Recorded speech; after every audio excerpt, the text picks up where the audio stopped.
You ready for a sound check, Dan? Okay.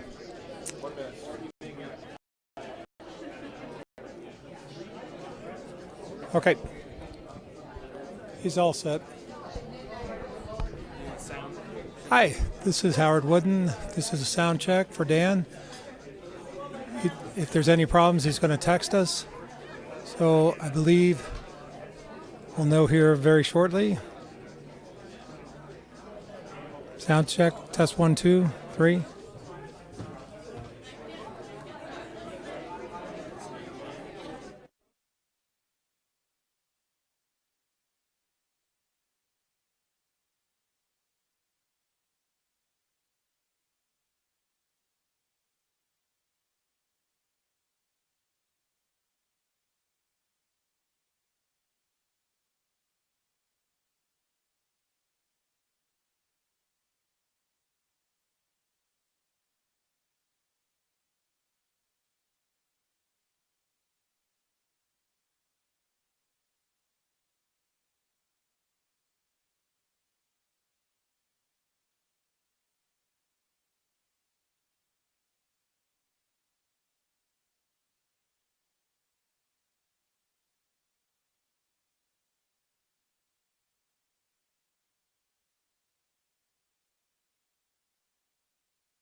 Ready? Okay, here we go. And Anya Tinio in 5, 4, 3. Anya, thank you so much for joining us here tonight. Your first candidacy, U.S. House of Representatives. Thank you so much for serving as an inspiration for young people today. Well, thank you very much. I certainly hope they gathered inspiration from it. Mm-hmm. Your first candidacy, your first time running for office. Were there any... Yep. There's no audio right now. Okay, again? Listen, you guys got to get this fixed. This is not good. Okay.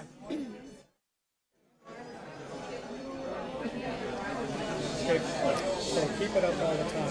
Don't take it down at all. Is it up right now? Okay, here we go. We're going to start again. Okay, sorry about that. Yeah. Here we go in 5, 4, 3, 2. Anya Tinio, thank you so much for joining us here this evening. Your first candidacy, your first time running for office. Thank you so much for serving as an inspiration for young people throughout the state. Thank you. I certainly hope they were inspired by it. Mm-hmm. I've enjoyed the run, and I think that it's important for the younger generation to become involved because eventually we're going to have to be, so we might as well get started. Yeah. Your first candidacy, were there any surprises to you or for you running in a statewide office like this? Well, definitely something like this is a learning curve, but I was well prepared. I had a lot of people that talked to me about it ahead of time, and pretty much was what I expected it to be, so I'm happy with that. Mm-hmm. Some of the issues that you raised are on candidates' minds. Can you talk about the issues that were specific to you and that are of concern for you going forward and for the state? Well, definitely what I talked about was a Second Amendment, constitutional rights, economy, and agriculture. Those are still the issues that I feel the strongest about. I started out with those issues, and those issues are still pressing to me. If I am elected, those will be the focus that I have in Washington, D.C. And I would hope that if that is not the case, that the person that is elected, Mr. Welch, would have the same focus and would try and work towards the betterment of the state in those areas as well. The numbers, poll numbers, unfortunately, aren't, that favorable for you coming out on top tonight. Should that be the case, what's next for Anya Tinio? Well, definitely I'm going to work tomorrow morning, and I will continue in politics. I'll have to look at how that looks for me, but it's something that I have a passion for, and I will continue with it. Your final thoughts on your race for the 28th U.S. Congress seat here for the state of Vermont? I have no regrets. I did everything that I wanted to do. I said everything that I wanted to say, and it's ultimately up to the voters. That's the American way, so I'm looking forward to finding out the result.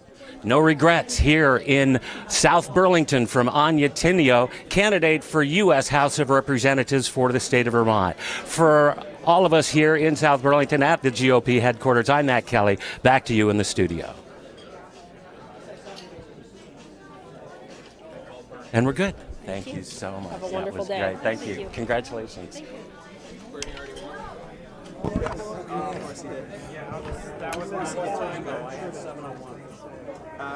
They called it just in my ear.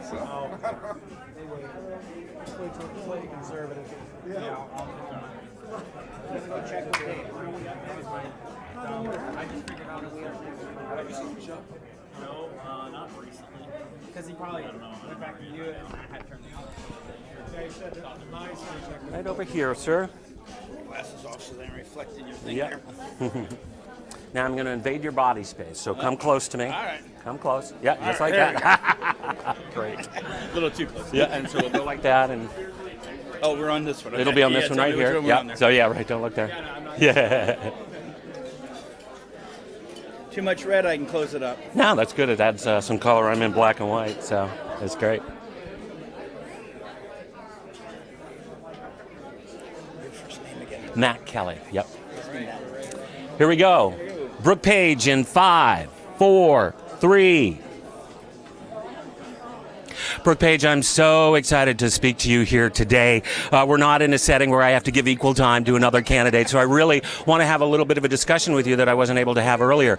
You ran a rather unconventional campaign in the primaries by putting your name in for a number of different positions, in fact, getting the nomination. Can you speak to about your unorthodox approach? Well, the approach was that we have an unorthodox primary process here in Vermont, open primaries, where any candidate can get on any ballot and any voter can vote on any ballot. And in the past years, since 2002, the Republicans have not owned their own ballot after the primary. Democrats have kind of snuck over and written their published candidates onto the primary ballot for the Republicans, preventing the Republicans from being able to place candidates on the ballot in the general election because the Democrats have won the primary. And so my plan was, my effort was to try to keep the Democrats from doing so. A published candidate on the ballot pretty much has a good shot at beating out a write-in campaign. And even though I did this, about 1,900 Democrats did come over and wrote in Jim Kondos and T.J. Donovan and the other candidates there. And so we precluded doing that, and then the party was able to do, through a process called nomination by committee, was able to, after I withdrew from the races that I had not intended to run for in the general. Right. And so that was my next question. Why the Secretary of State, if I may? Well, the whole point of all of this was elections, and the Secretary of State's office are the ones that run the elections. Now, they don't make all the choices as to the laws, but the Secretary of State, if you see significant changes that need to be made, the Secretary of State is the ideal person to go to the legislature and change not only our primary process, but also get us voter ID and try to rein in the same-day registration, which we currently have. It's crazy that we have same-day registration, yet we don't have provisional ballots. So somebody comes in, signs up, says, oh, I'm qualified to vote, and we don't have any process of checking that immediately. They then get to fill out a ballot, and it gets voted. If they're found out later not to be qualified, there's no way of reeling that back. So there's a lot of different things that are need some tending to in elections. Do you think that your approach was effective? Well, we have a full slate of Republican candidates, and I may not be totally pleased with all the choices that the party made, but it wasn't my place to choose my replacements merely. And so, in a sense, I was a placeholder for all of those offices that I didn't intend to run for in the general. So, You're often referred to as a perennial candidate, which I actually think is a derogatory term. It means to imply that you're not serious. Is that the case? The word perennial kind of means eternal, and we've had other eternal candidates here in the state, and I certainly don't take it as being an insult to be compared to Peter Diamondstone or Bernie Sanders, who for years was a perennial candidate and never, always the bridesmaid, never the bride. But Chris Erickson, Emily Payton. I mean, we have a tradition of having independent, spirited folks get involved in the process, not necessarily to win the election, but to get their important messages out there. And so at the very least, that's what I've been doing. And we'll see, maybe I become Vermont's Secretary of State here at the end of the night. Very good. Best of luck to you, Brooke. Thank you so much. Thank you so much for your candidacy and for willing to run. It takes a lot. One little thing I'd like to say, I don't need luck. I need divine intervention. God bless and have a good evening. Brooke Page, divine intervention, looking for that here tonight at Vermont GOP headquarters in South Burlington. I'm Matt Kelly reporting live. Back to you, Diane, in the studio.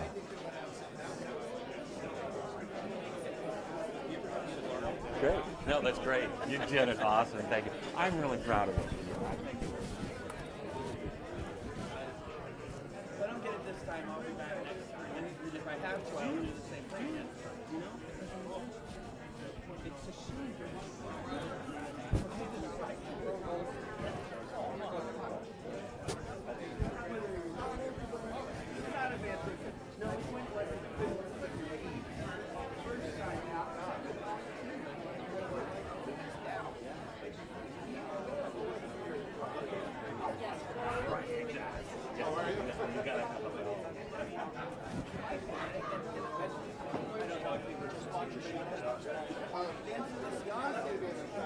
No, I understand that. Why don't you get on this side and that way? So you guys get that. And so, I'm hoping that Howard gets out of the 20s. Yeah, well, that's the guy gets out of the 30s. Yeah, I get out of the 30s. Right. But I think for me it'll be close. I think it's 40, maybe more than 40. I wanted to ask you, the other gal that was running for Secretary of State, Mary Ann, whatever her name is, was she invited to Jakowski? Yes, she was. Okay, because I could say I was quite certain she had it because Erickson all over. How dare you go on about Mary Ann? I'm pretty sure she was. I knew your guys voted up red. And it's really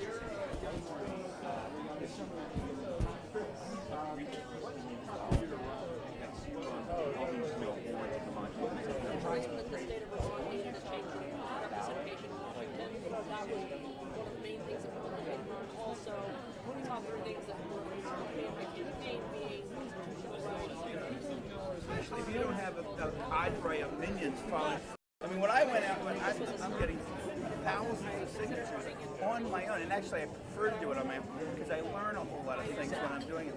Like one thing I have, and I think it was on BPR, I costed Condos with the fact that by not trying to prevent us from having the jury pool from the voter registration, because we do that, a lot of people do not register to vote. Right. Because the sole proprietors and the sole presidents. And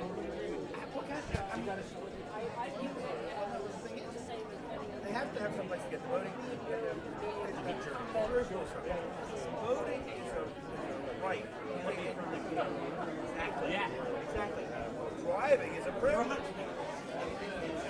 My point is, you come from the DMV, not the great point. I'm right there. Condos say voter suppression. How about that for voter suppression? How about the fact that Condos with his devil may care, everything goes. A lot of people don't trust election process anymore. Yeah. A lot of people have become disenfranchised. Right. And just don't vote anymore. And that's not 1 or 2%. That's 10, 15% or more. And the point is, a lot of that is because they think there's voter fraud. Now, is there real voter fraud? I would say not so much. I think 2, 3, right. They perceive that the fraud is 10 or 15%. That's not a problem for the Democrats.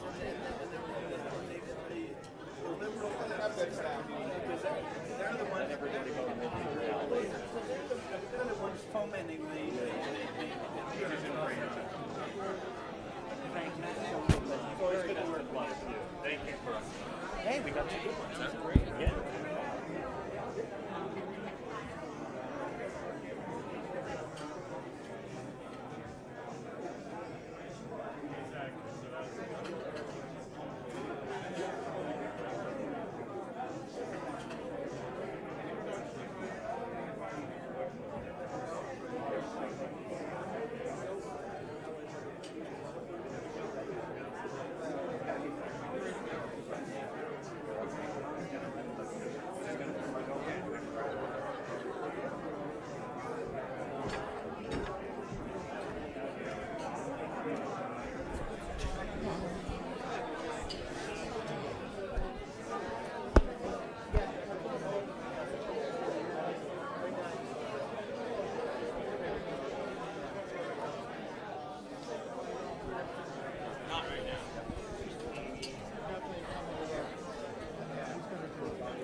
Anybody else you see here that I should try to?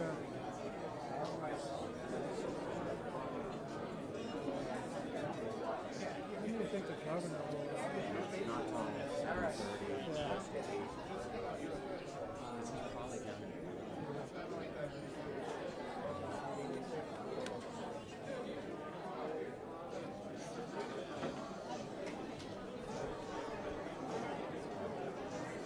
See somebody you want me to approach this. Well, you will. Thank you. Yeah, we're here for you. Yeah.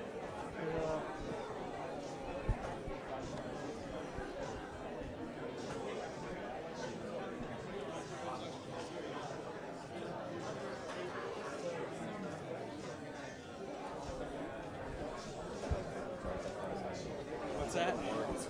Yeah.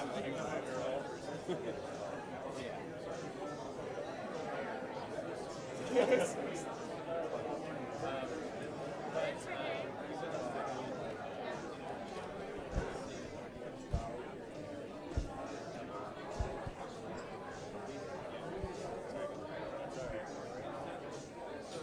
Maybe I could get.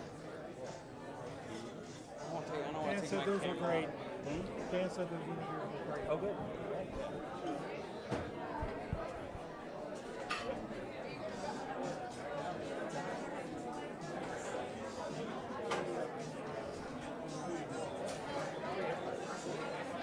If I can't.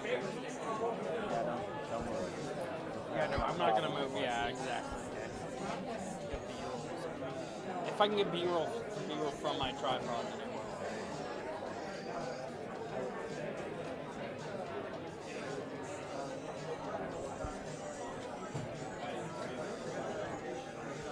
Just because we're gonna put the speeches separate on our when editing those. More than I remembered. Well, you won't want any with the speeches. Hey, Matt, how many of these have you done?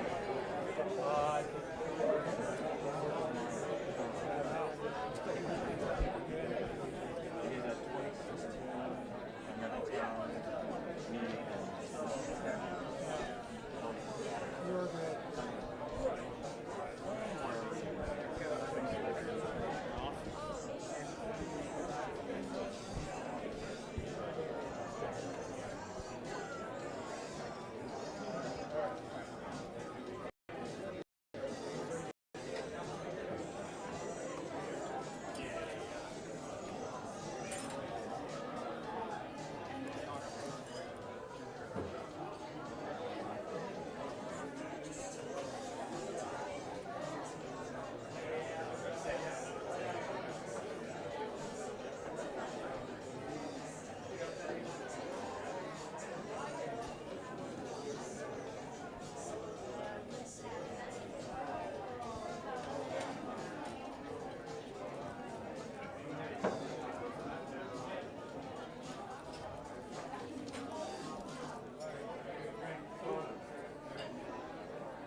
good.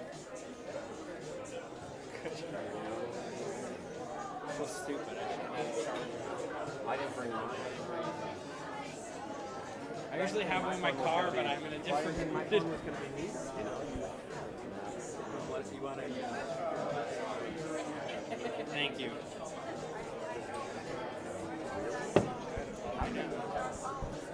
So bad.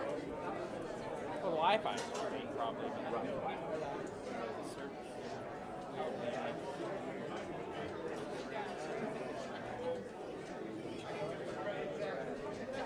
Feels stupid. It is what it is.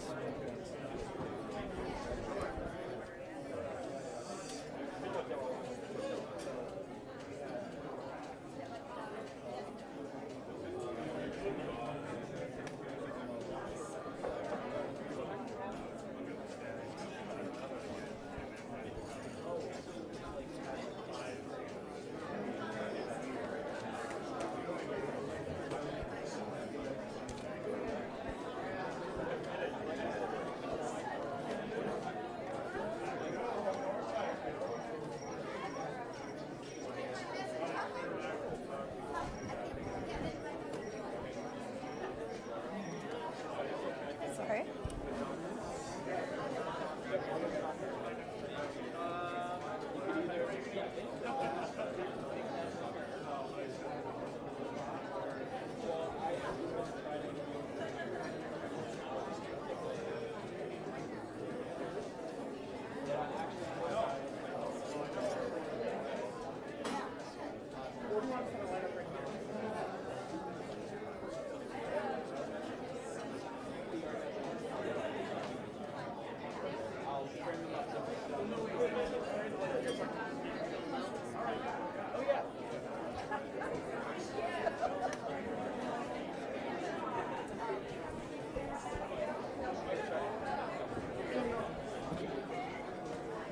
I'm sorry. I didn't like mine in your face. That's all right.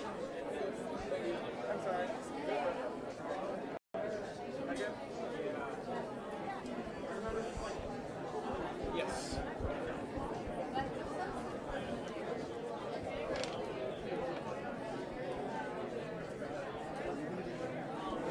Yes. Oh, hey.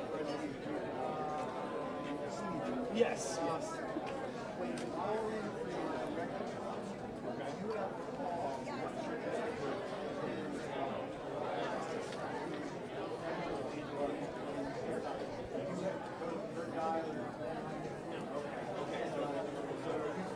I am not. I've never used it.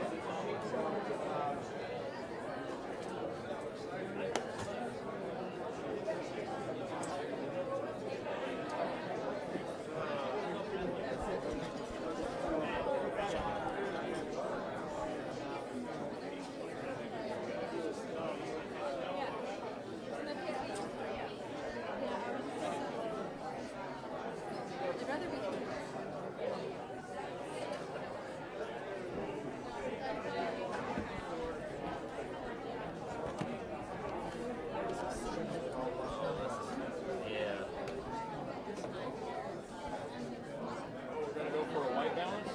This one's official.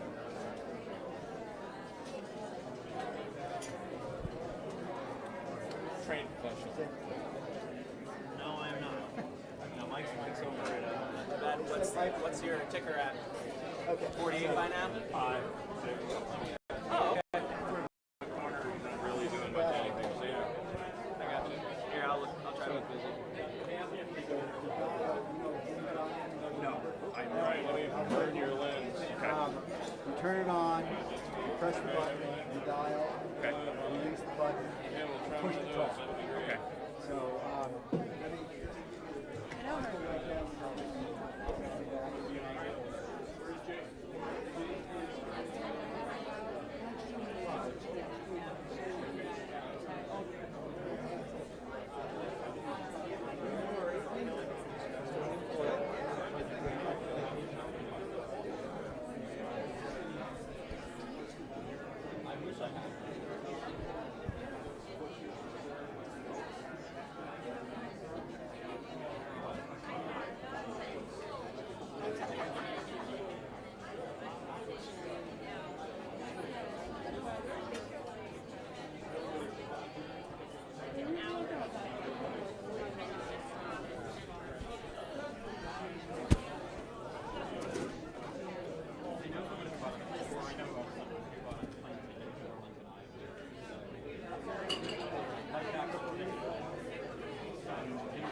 8:05.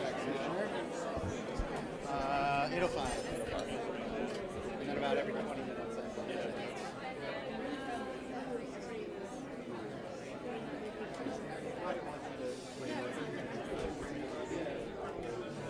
Yeah.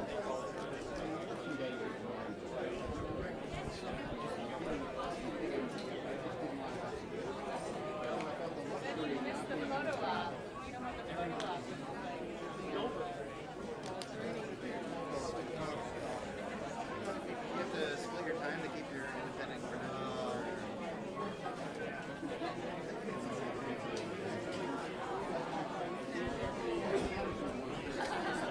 Really?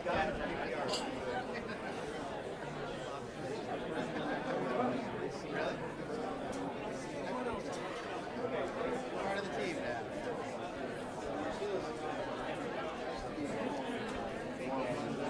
Yeah, right. Refresh.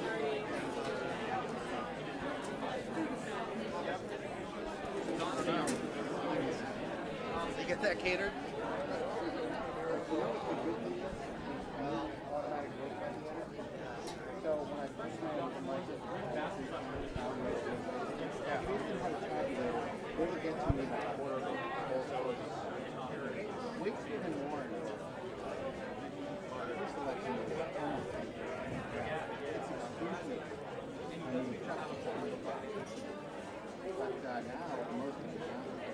Yeah, they are pretty quick. Right, well, 2 years ago, town meeting, they were like the last 1 So what's the upset you guys going for? Right there. Yeah, so, I mean, Mitzi could. I don't think it's going to happen, but there's a possibility. Well, so well, that Monza told me, first of all, if they weren't Milton boys, if they were like Islanders, but they're Milton guys, and the Island folks will never vote for the Milton. What's interesting is yeah.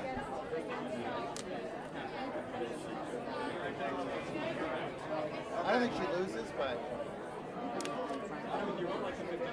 we've dealt with her for 2 years. You know her number. Yeah. You'd rather have the consistency than the turmoil. Jill, right? No. You don't think so? There's a lot of people in the caucus that hate her, but she's Mexican, right?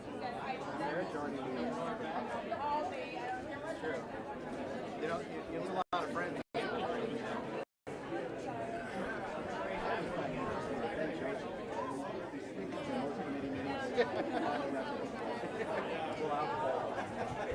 Yeah, he did last time.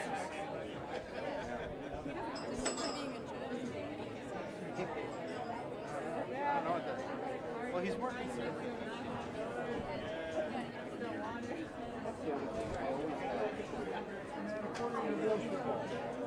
We're in this at 7:35. But we've already done So we're good. So we're good until the next time they want us to.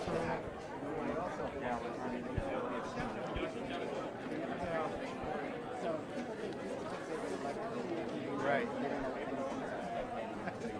So you actually have your bed in front of the door. The guy's probably on the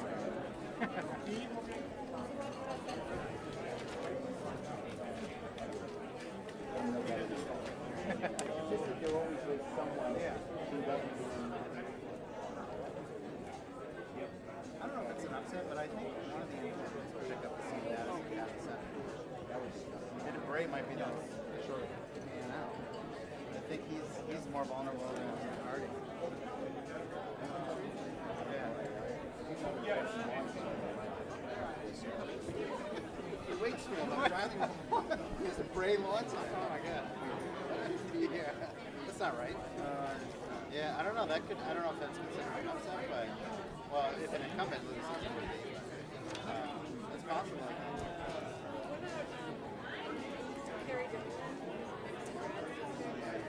I think that's going to be.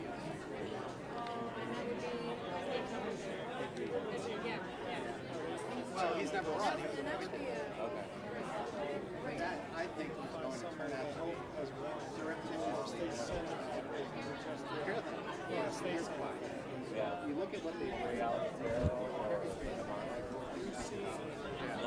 Yeah.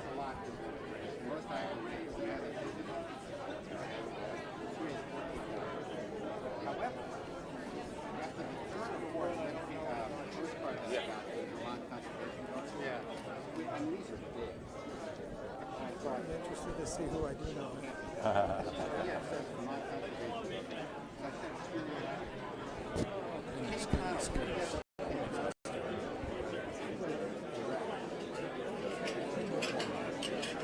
So Lawrence Zupin is here. He's talking to Stewart. Yeah, I remember. He's talking. He's right next to Stewart. Right next to Stewart. Okay. Doing the campaign on Kenny's behalf. Gotcha. Oh yeah. So Yeah, that always shows up. Yeah, right. But you know, you look at that music. That's awesome.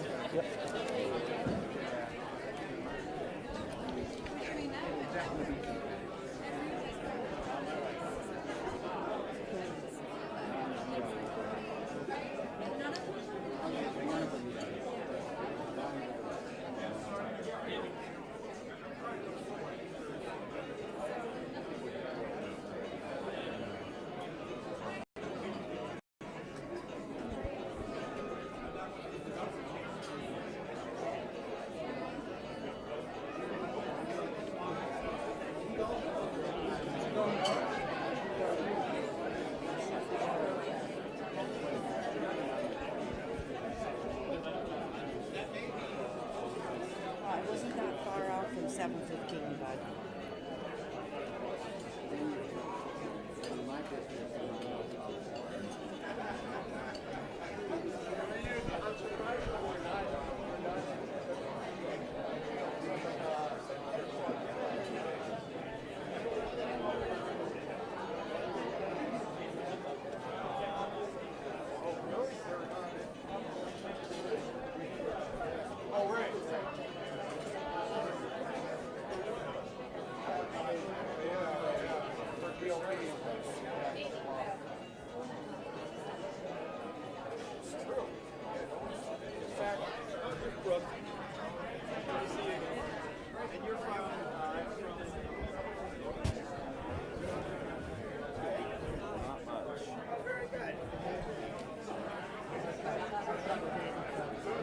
Eldon Thaddeus Fairbanks. How are you doing? I'm doing okay. Hoping for a victory here. The Lord's with me. Who can be against me?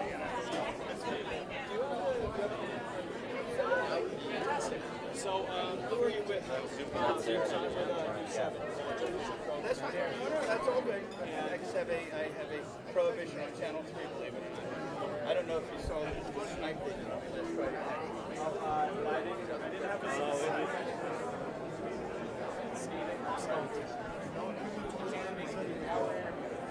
Taylor, my wife.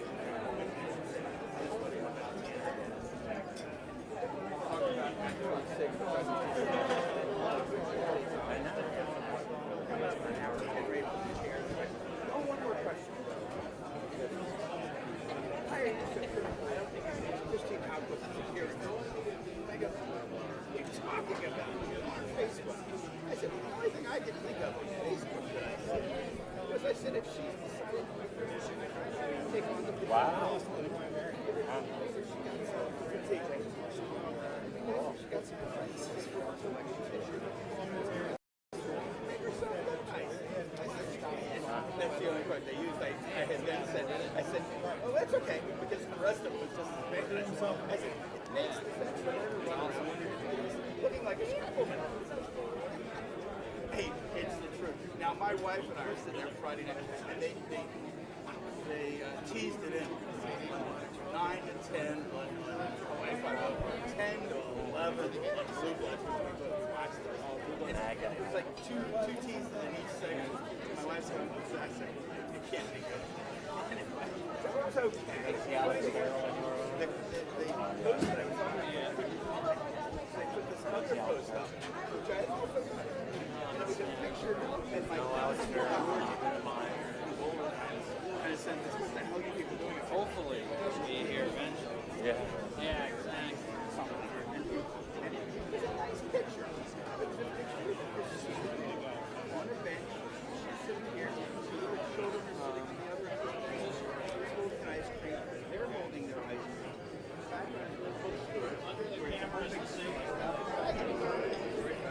Gillum's ahead in Florida Is he? That's great news. so far.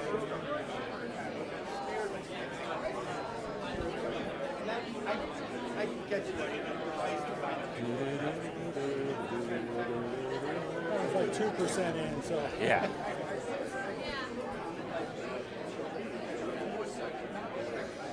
Abrams has to do great in Atlanta. Who? Oh, yeah. She's got to do great in Atlanta. Hope so. The other cities, the bigger cities. But Are you hearing all the election problems down there?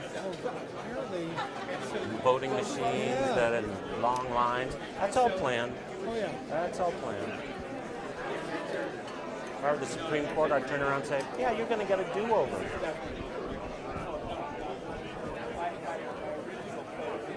That shot looked a little hot on Fox News. Oh, did it?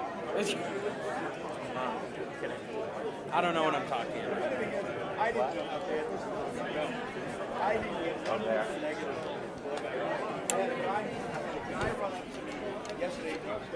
we should probably, let them know.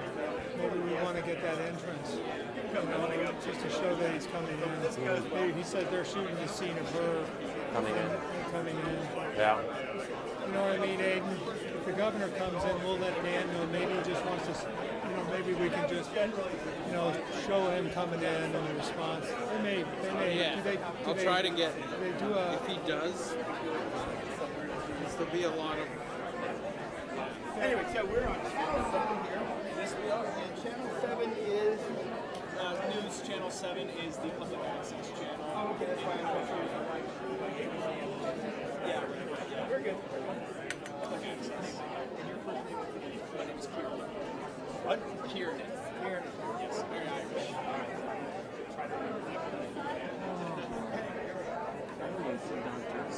Yeah, so we're just going to be framing it up really quickly. We are here with Mr. H. Page running for Secretary of State. First off, how are you doing today? I'm doing just fine. We're hoping for a little bit of divine intervention here and a successful entry by candidates.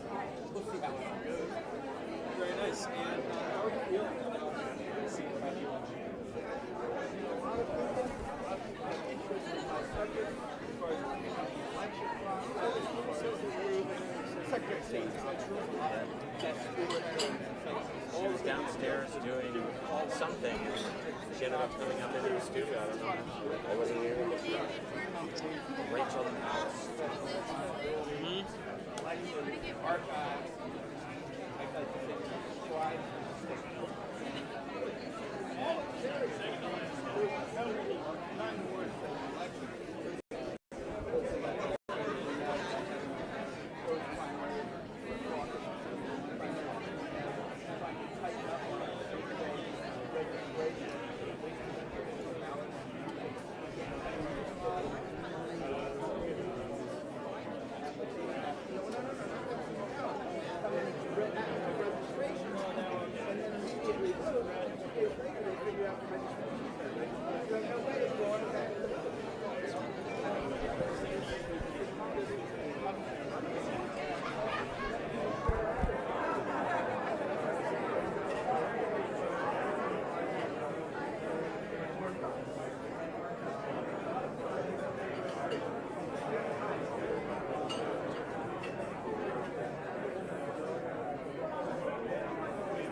There's It's not coming out. yeah, he's not. Oh, great. No service info. No service. Yeah. Yeah, it's really bad here. If you go in the hallway, going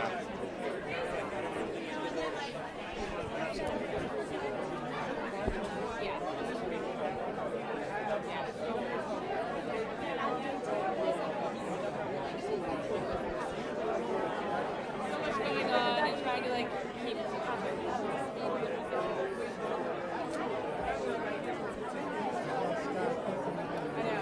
like it's easy to get distracted by like the national stuff.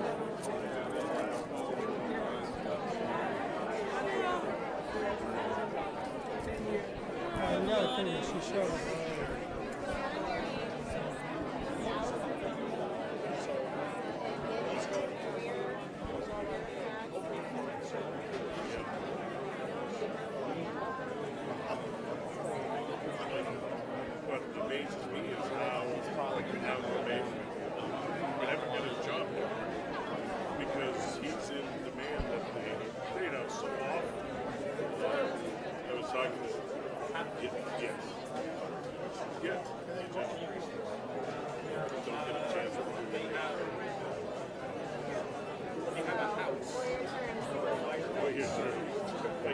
get another shoot. I think we're even willing to consider this right here.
Yeah,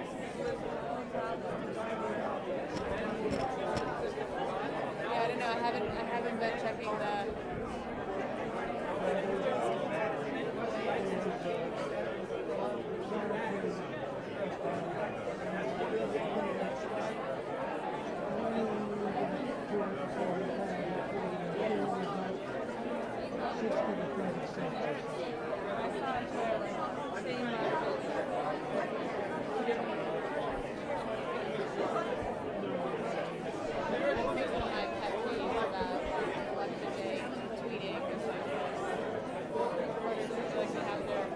Often not reporters, it's like everyday people like tweeting after one gets very good, two just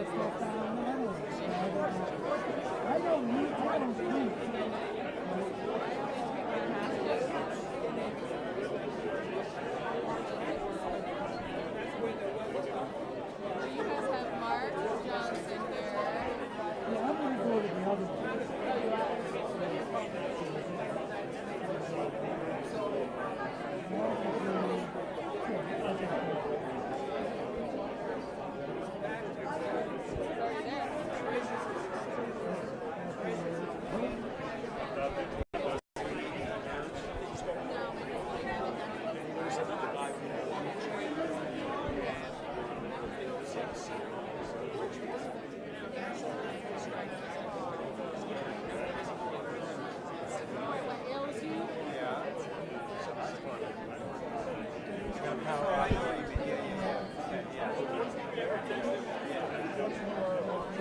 Zupan, Z-U-P-A-N.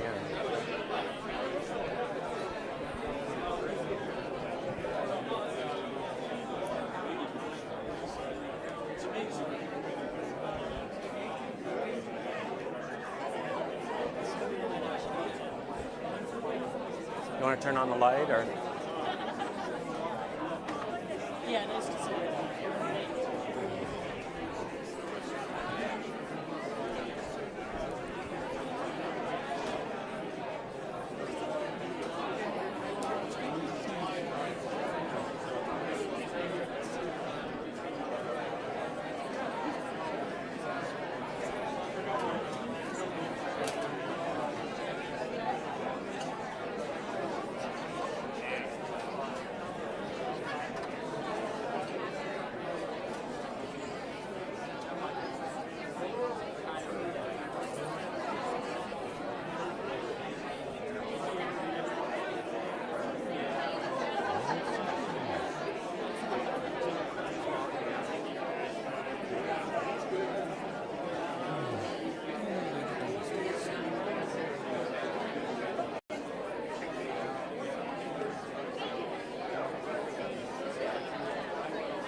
Hey, Lawrence, it's Matt Kelly.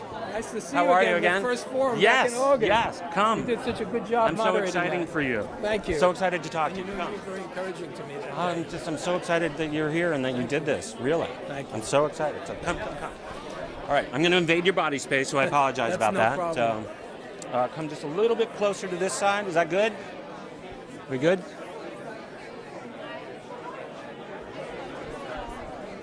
Okay, here we go. Lawrence Zupin in 5, 4, 3. Lawrence, thank you so much for joining us here this evening. A statewide race for you. What's the takeaway from the campaign? The takeaway from the campaign is that Bernie Sanders' momentum in projecting the false ideas of collectivism and socialism and persuading a large amount of Americans that that system is superior to the system of free enterprise, that era is over and the momentum is shifting. Whatever win, lose, or draw tonight is almost secondary. Of course, it's very important. But what's important is that people have begun to understand that the Emperor Sanders has no clothes. If clothes are defined by ideas that work, he's got no clothes on because socialist ideas have failed everywhere they've been tried. He sputtered to try to throw out the notion that, well, they've succeeded in Scandinavia, but I said, my dear Senator Sanders, Scandinavian countries are arch-capitalist countries that have gotten all their wealth through private enterprise and private property. And because they have a 50 to 60% tax rate and minuscule little populations of 5 to 8 million, sure, they can have a bigger welfare system. But we have 326 million people. Besides, our free enterprise system and all of the incredible biomedical advances today are going to give us a golden era of healthcare independence for all of Vermonters and all of America. And I can't wait to share some more of these ideas with the people of Vermont and America. Was there any surprise for you going around the state and speaking to Vermonters? Was there any surprise on the campaign trail? I was surprised that so many people came up to me and said, well, Mr. Zupan, I haven't heard what's going to come out of your mouth yet, but I'm so glad that we're finally seeing someone with senatorial aspirations who's showing up.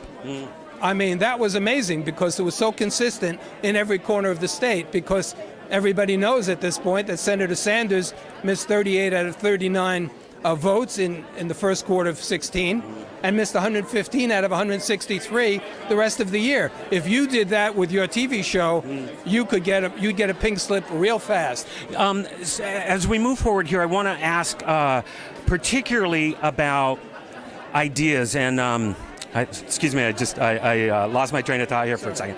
The particular question that I wanted to ask you was about geography, actually.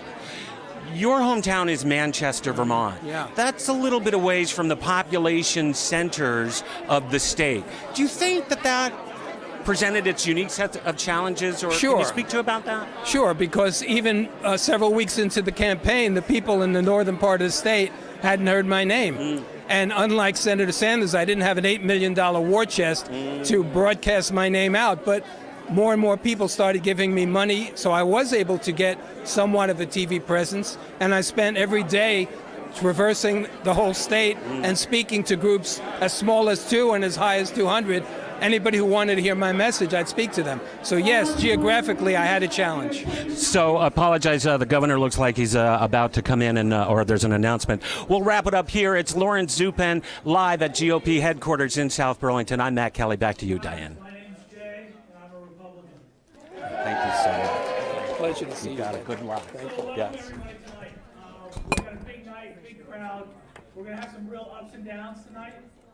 Some of the numbers you're seeing are going to be all over the place for quite a while. The one thing I want to say to everyone is there's been a lot of people in this room that have worked very hard, and not to get too much into it, but the most used phrase in the Bible is "be not afraid." And I think that's the message that goes out to all of us here. Be not afraid to be a Republican. Be not afraid to go door to door to your neighbors and friends and talk about our values. Our values within the party shift a little bit back and forth, but we are still the party of moral values. We're still the party of doing what's right, even when it's difficult to do. So it's not a time for us to back down. It's not a time for us to water down our image, our views, our point of view on anything. Be not afraid. Be not afraid to go out and speak on life issues. Be not afraid to go out and speak on the Constitution. These are values that make us Republicans. And be not afraid to be who you are. Let's not look to our neighbors and say they might not agree with us. Let's convince them that what we're talking about and what we're doing is right. So folks, be not afraid. Let's talk about tonight. We've worked very, very hard. And I'm going to be introducing Deb Bilodeau, who is chair of the party, and Jack Moulton, her executive director. They've worked very, very hard working for everyone in the party. And it's real important that we not give up. It's real important that we dominate the politics in this state one person at a time. So be not afraid, folks. We are going to rise, if not tonight, in 2 years from now, if not in 2 years, because our values are right, and we need to do what's right in the face of any adversity. So there's much that is expected of us because there's so much that has been given to us. And we've been very, very fortunate at a party to have a leader like Phil Scott.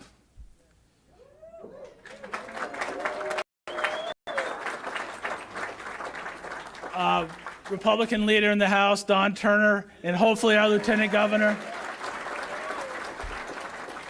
These are men that are not afraid. These are men that go out every day and speak the truth, speak their values. We may not agree 100% with everything, but we do agree that these are the best two men running for governor, lieutenant governor, and statewide positions in this state. We've got great people. We've got Anya, who's making a big difference as a 25-year-old. We've got Lawrence Zupan, who took down Bernie Sanders in a debate. The future here is great. So be not afraid to challenge. Be not afraid to do what's right. And be not afraid to welcome Deb Bilodeau, our wonderful state chair.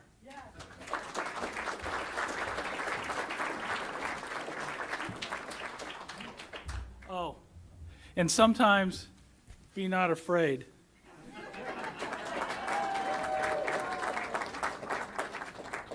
Well, that's a very difficult act to follow, I must say, and what a fantastic crowd we have here tonight. Thank you all for coming out tonight and supporting your party. I'd like to thank Jay, our national committee man, and Suzanne Butterfield, our national committee woman, who's not here tonight. She's celebrating in her district, and I've had the pleasure of working with the both of them over the last year, and it's been a real pleasure. I'll keep my remarks brief so that we can get back to enjoying the food and the great company that's in the room here tonight. I want to start by saying thank you. Thank you to everyone in the room here and those that are not in the room here tonight that have been supporting your candidates over the last 6 to 10 months. You've given so much. You've given so much. Thank you, and you all deserve a thank you and a congratulations. Without your help, those of the candidates that will get over can make it over the finish line probably couldn't have done it without your help. So thank you for your time, your financial support, and anything else that you could do to help the candidates along. We also need to thank our candidates, and I'm sure we have a handful of them in the room right now. No matter the outcome tonight, you've stepped up to serve for the good of our state and the good of your community. You've given your time, your personal time, your family time, time away from probably other things that you could be doing and enjoying, and we are so very proud of you. And please stay engaged. Let's give them a hand, please.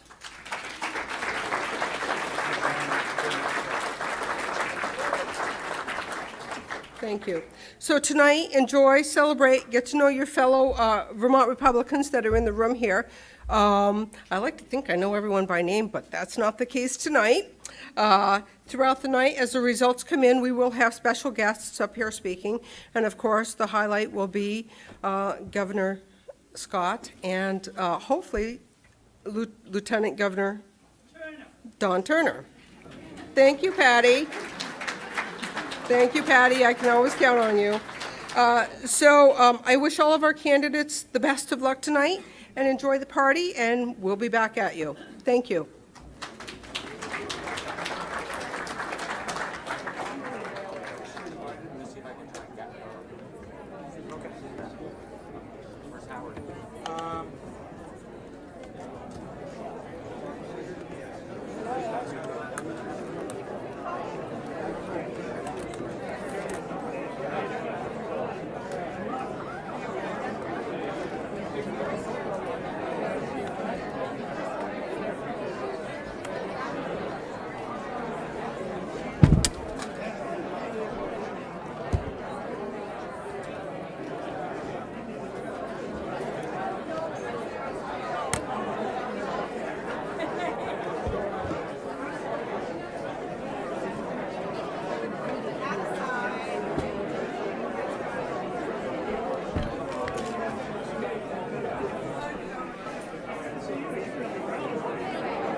go. Power up, light on. Give me your name. Deborah. Deborah. Billady. And Hi, it's how are you? Good, how are you? BILLADO. ADO, okay. Thank you so much, Deborah. Appreciate it. This is Matt. Hi, Deb. Hi, I'll be doing the Matt. interview. Matt, right? Yep. And so we're just looking for an overview of what Republicans can expect today. Okay. Talk about maybe some statewide races that you're particularly focused that I'm on. focused on. You know, and then you might want to talk about the House and trying to keep the House so that. A lot of it's pretty unknown right now until the results come out. Yeah. So, however, I can't be specific. But I would imagine I have that a few races that I'm right. watching. Perfect. But, okay. Right. Whenever he'll give us the cue. Right. Here we go. Deb Billady in 5, 4, 3. Deb Billady, Vermont Party Chair for the Republican Party. Thank you so much for joining us here this evening. Election 2018, give us an overview on behalf of the Republicans. What are we expecting here tonight? Well, we're watching some races that are very important to us. Obviously, the governor's race. The lieutenant governor's race is also very important to us, and we have high hopes on that. We do have a few senatorial seats that we're looking at, but it's we also have some House seats, Grand Isle being one of them that I'm very interested in. And other than that, we're going to have to wait and see what the data is at the end of the night. Earlier this year around the primaries, State Senate President Pro Tem of the Vermont Senate, Tim Ash, indicated that he wants to, if he returns to the Senate this year, he wants to bring to the floor an initiative to make the governor a 4-year term. What do you think about a 4-year term for the governorship of Vermont? Well, I'll be honest with you. First of all, I believe in term limits for all candidates. But I think a 4-year term would actually be a good thing. I find it very difficult that candidates win a seat and then within a year they're campaigning again. They really spend more time, too much time campaigning and less time attending to the duties that they're charged with.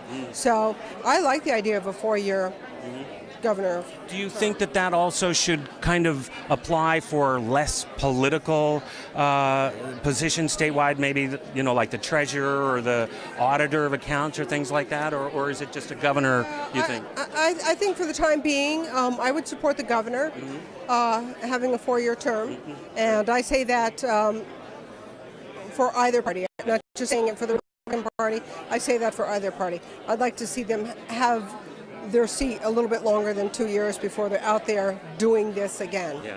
Your final thoughts on election 2018? Let's go. Let's do it. Deb Billady, Party Chair for the Vermont Republicans statewide here in Vermont, live at South Burlington GOP headquarters. I'm Matt Kelly. Back to you in the studio. Great. We're all set. Thank you so much. You did great. Thank you, love.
know who she is.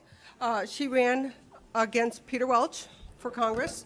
Anya Tinio, first-time candidate.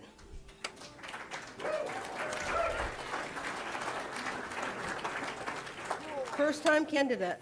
And we're so honored and so proud to have her. And she's from Orleans County. And Anya, please come up.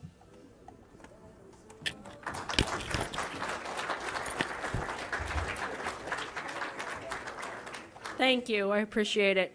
Throughout this campaign, I'm famous for no notes and no planned speeches, so tonight's no different. First and foremost, I want to say this has been a pleasure and an honor for me, and I want to thank each and every one of you who has supported me in any way. If you put out a yard sign, if you talked to your friends, if you went out and voted for me, if you did all three, I appreciate it. If you donated, I especially appreciate it. It was very helpful, and thank you. Thank you all very much. This is one of the most important nights that we will have in quite a few years. We need to be sure to take care of our nation, protect our Constitution, and fight for our rights at every step of the way. And that is why I ran. And I am proud to say I am a conservative Republican, even in a blue state. I am proud to say that. To every single one of the great candidates that have been running on the Republican ticket, I want to say way to go. You all had the guts to stand up for what you believe in, and good luck to every one of you. We appreciate it, and we thank you for stepping up. Personally, I believe that we have made great strides in the state of Vermont over this course of campaigning that we can take with us into 2020. We can't let the momentum die. We have to keep going. We have to keep fighting, and we have to make sure that we continue to have our message spread, not just tonight, but throughout the next 2 years leading up to the next election night. It's important not to be passive at this point because we've gained ground, and we have to keep, you don't quit while you're ahead, and we're ahead right now. Whether we win or lose, we've all done very well, and we've all fought very hard, and I am proud to say that I know you, and I am proud to say that the state of Vermont is finally showing they have a backbone and are willing to stand up against the socialist agenda that has taken over this state. We are disappointed in that, and we fought it, and we should be very proud of that. Personally, this is the beginning. Thank you. Personally, this is the beginning of what I will consider my political career. I'm not going to be giving up, win or lose tonight, because I know that this is what I'm supposed to do to serve my country. I searched lifelong for that opportunity, and this is what I'm going to be doing. How that looks for me in the future, we will see, but I want to thank each and every one of you who supported me in this, and it's been an honor. That's all I can say. I will thank several people personally at this moment. One of them, Chet Greenwood from Orleans County, the chair of chairs, was one of my earliest supporters, and he went out on a limb for me. And so if this is televised, thank you, Chet. I'm sure you're watching somewhere. I want to thank the Republican Party. I want to thank the Republican Party and all of the people and members of it that have supported me throughout. I want to thank each and every one of you who was a supporter to me. I want to thank my family who I've really put through it with this. They barely know what I look like. I've been gone so much. So thank you to them for picking up the slack for me and doing what needed to be done at home. I appreciate it. I love each and every one of you, and you know who I'm talking about, so I love you guys. And I want to thank God right here and now in front of everybody, because without him, I would not be who I am. I would not have had the courage to stand up here and do what I did. And he has been good to me. And I just want to thank him publicly. Thank you, Jesus. Praise the Lord.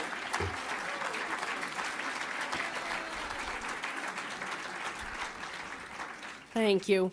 Win or lose, we made a good show, and I appreciate the opportunity that I have living in America to do that. Many people don't have the freedom to go vote. I got to vote today. Many of the people in other countries don't have the freedom to run for office and try and make a positive difference in their country, and I got to do that over the past 6 months. And we are blessed to have this nation, and we must preserve it for our future generations. We can and we will. Whether that happens tonight or not, we can and will in the future. Thank you all for coming. Thank you for your support. Thank you for your prayers. And thank you for being a Republican.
Turner in 5, 4, 3.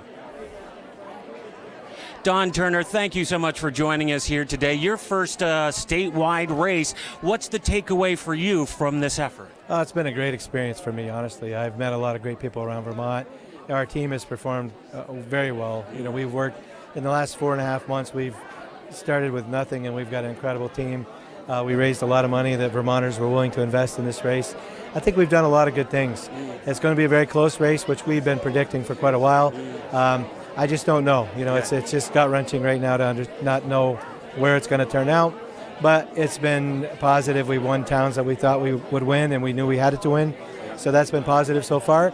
But overall, I want to thank Vermonters for coming out to vote. We did everything we could to get people to come out to vote, and I just hope more of them vote for me than my opponent. Yeah, I got to figure when you get to this point, there's such a relief because all the anxiety of all the countless hours of campaigning are over. But actually, this is probably the most nerve-wracking because this is when the results actually come in. Absolutely. I mean, I've been working hard, and I've not been distracted by any reports or any polls or anything like that. So it's good, but right now we're going to know. Yeah. You know, so it's good. It's good. Was there anything that you heard on the campaign trail that maybe isn't getting a lot of press, that isn't being heard out there in the public? Yeah, I think a lot of it is, people, I think that there is an affordability crisis. I've heard it over and over wherever I went. So I think that we got to focus on that, whether I win or not. And I'm positive, I'm very hopeful that the governor wins, which looks like it will be a win. Yep. So, I'm very proud of what the governor's done so far, and I'm proud of this campaign. Yeah. So, Don, if things don't go your way here tonight, what's next for Don Turner? Well, I've got a great job in Milton, and, I plan to go back and focus my efforts on my manager job in Milton. We're going to we got a lot of exciting things planned for Milton. So I'm going to go back and do that, which is what I was planning on anyway. I'm hopeful I'm going to win, and I think it's close. It's going to come down. It's going to be a late night, I think. But at the end of the day, I'm very proud. Proud of what we've accomplished as a team. Proud of my family for the support they've given me. And proud of everything that we put into this to show Vermonters that I had a real choice for Lieutenant Governor. And that will be a positive takeaway for me forever. A lot of pride here tonight, and that's the takeaway from the GOP election headquarters in South Burlington with Don Turner. I'm Matt Kelly. Back to you in the studio. Very good, sir. Thank you, sir. Thank you. Appreciate it. Best of luck.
10, 9, 8, 7, 6, 5, 4, 3, 2, 1, 2, 3, 4, 5, 6, 7, 8, 9, 10. 9, 8, 7, 6, 5, 4, 3, 2, 1. Live from Republican Election Night headquarters in South Burlington, I'm Matt Kelly in the Juniper Room of the Doubletree Hotel. Election 2018. It's a great night here. Lots of people milling about, awaiting the arrival of the governor. Check 1, 2. Check, their feed is down. 10, 9, 8, 7, 6, 5, 4, 3, 2, 1. 2, 3, 4, 5, 6, 7, 8, 9, 10.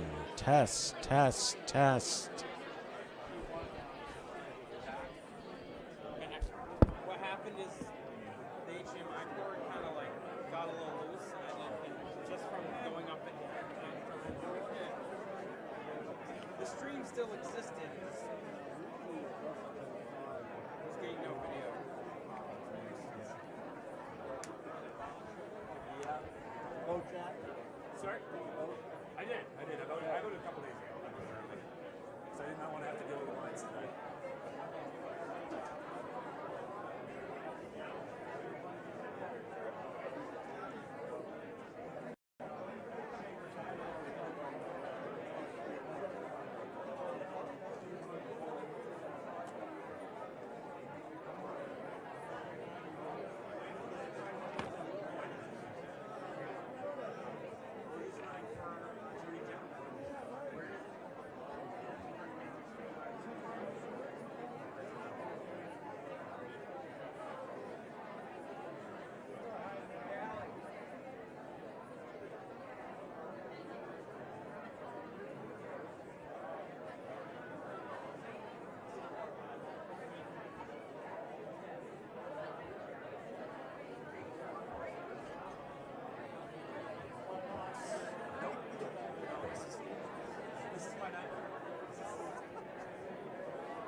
Zachary Zupan, who's 22 years old, has managed his father's campaign this year.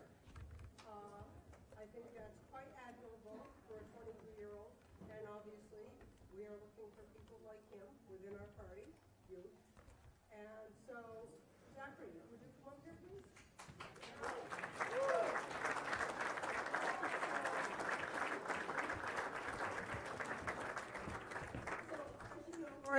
Lawrence has ran against Bernie Sanders and did a fantastic job, I might say. And I'm going to allow his son to introduce him. Thank you.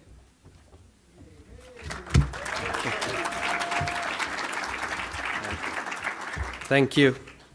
It has been an honor and a privilege to travel Vermont with my father, Bennington to Newport, watching Vermonters get to know him as I've had the privilege to do all my life.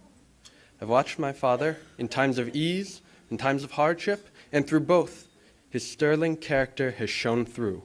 The good times have not made him weak, and the times of adversity have not destroyed him. He has this strength because he does not depend upon his own. He relies on the strength of his Creator. And that remains crucial because this is not the final battle. What lies in our power, ladies and gentlemen, what lies in our power is not the results of our actions. It is our actions themselves over which we have control. There is nobody who will address you tonight, victorious or not, who has achieved heroic results, but there are men and women who have exerted themselves heroically in service to the people of Vermont, who saw an opportunity to stand for the principles that have set America apart from the nations and took it and fought for those principles to their utmost. My father is such a man, and it is an honor to be his son.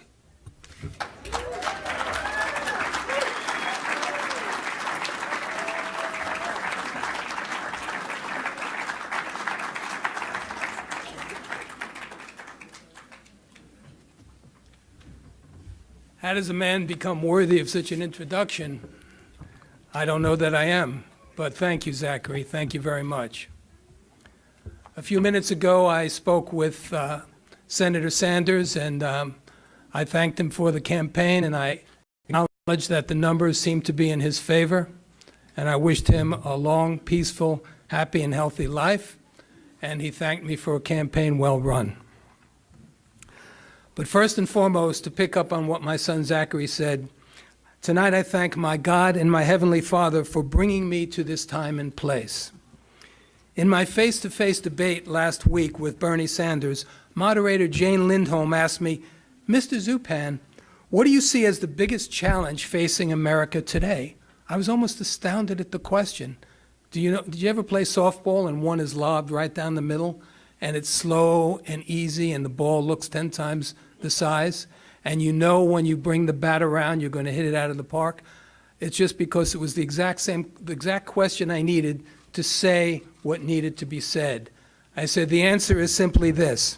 The reason why I entered the race for the U.S. Senate against Bernie Sanders and the answer to your question are exactly the same. The biggest challenge facing America today, I said while looking at Senator Sanders, is the success that he has had in persuading millions of Americans that America is not the greatest country in the history of the world. That is what impelled me to stand up to race against him.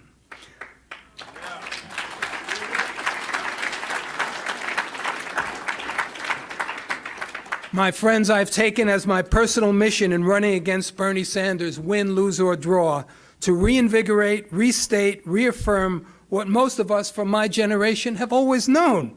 The United States of America is, was, and likely will remain the greatest country in the history of the world.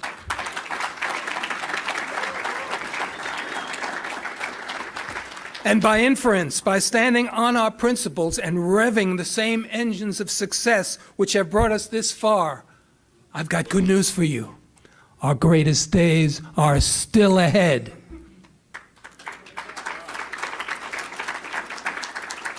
As I am so fond of saying, and as I reminded Bernie Sanders face to face, the United States of America and its free enterprise system has fed, housed, and clothed with freedom more people in the shortest time than any other country or system in the history of the world. I'm so happy to say that.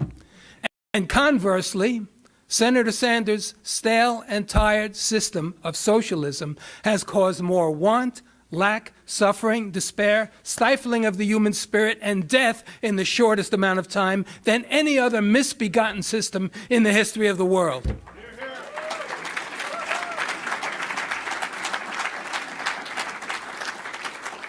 So what are we going to choose? So the rest of the reason is simply this, why I got in the race. It was time that somebody stood up and said, wait a minute, like that child did in the story. Emperor Sanders is not wearing any clothes. If, with all due respect, if by clothes one means ideas that work. He was not wearing any clothes of ideas that work. He's wearing ideas that have failed every place that they have been tried. In our debate, Senator Sanders, when he was sputtering out of a response to what I said then, which was very much what I just said now, and when I compared his ideas to the suffering of Venezuela, where people were dumpster diving for dinner, he said, well, why do you compare my ideas to Venezuela? Well, it's because they're the same ideas, Bernie, but why don't you compare them to the Scandinavian system? And I don't know why no other politician, because he said that so many times, why no other politician has responded to that before or has been cowed into silence by the Scandinavian response. But it was my pleasure, privilege, and honor to say, well, Senator Sanders, the Scandinavian countries are arch capitalist systems that have accumulated the wealth for their welfare state, to the extent they have one, by capitalist, private, property, free enterprise principles.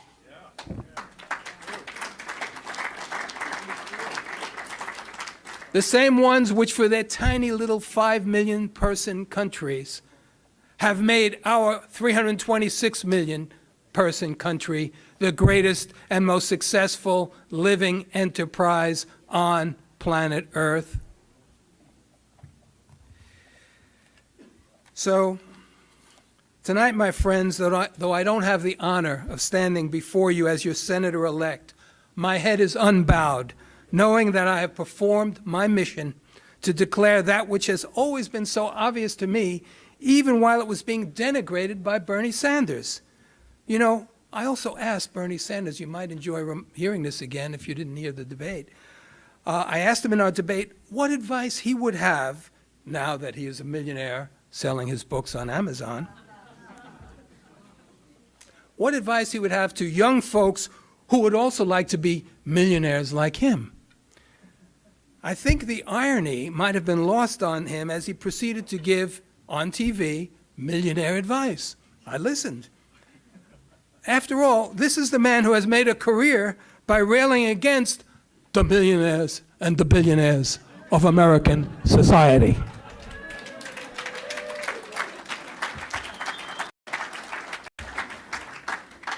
So there he was, and I felt this was sort of a precious moment in my life that I always cherish, even though I was in the heat of the moment in the debate and I was intent and I was in the field of battle of ideas.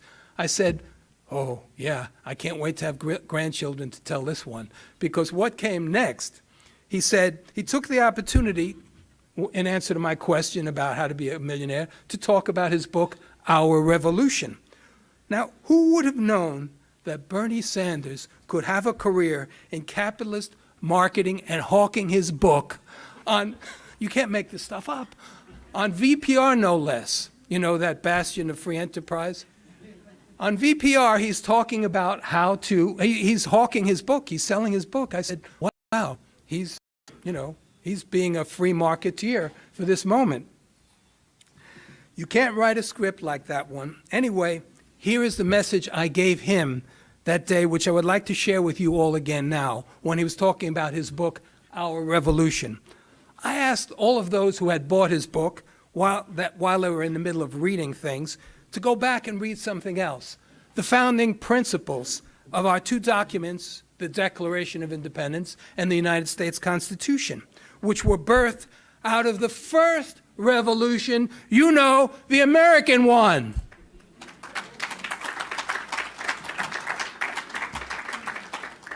I informed Bernie that contained in that history and those documents is everything we needed then and everything we needed now and everything we will ever need to retain our status as the greatest country in the history of the world.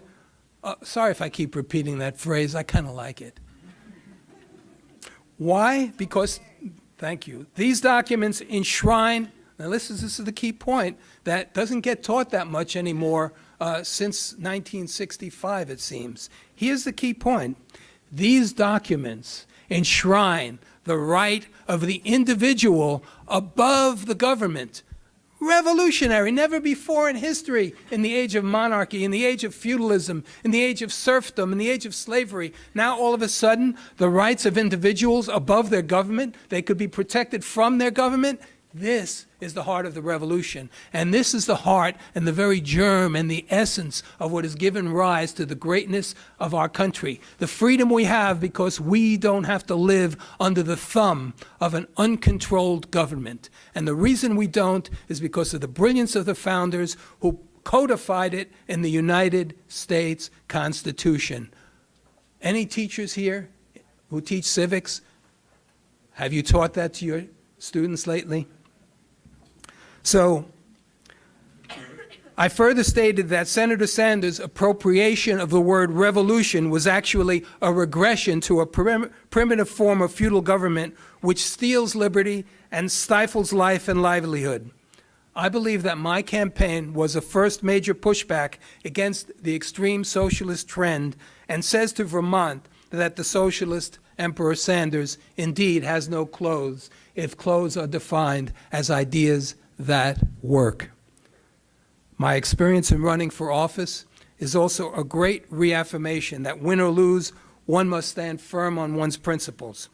Respecting the Constitution as the law of the land, protecting our national sovereignty, promoting and protecting the rights of the individual from the incursions of big government, local control as much as possible, more money left in the pockets of those who earn it, the primacy of human life, the family as the primary building block of our whole civilization, and revering American exceptionalism as a proven reality.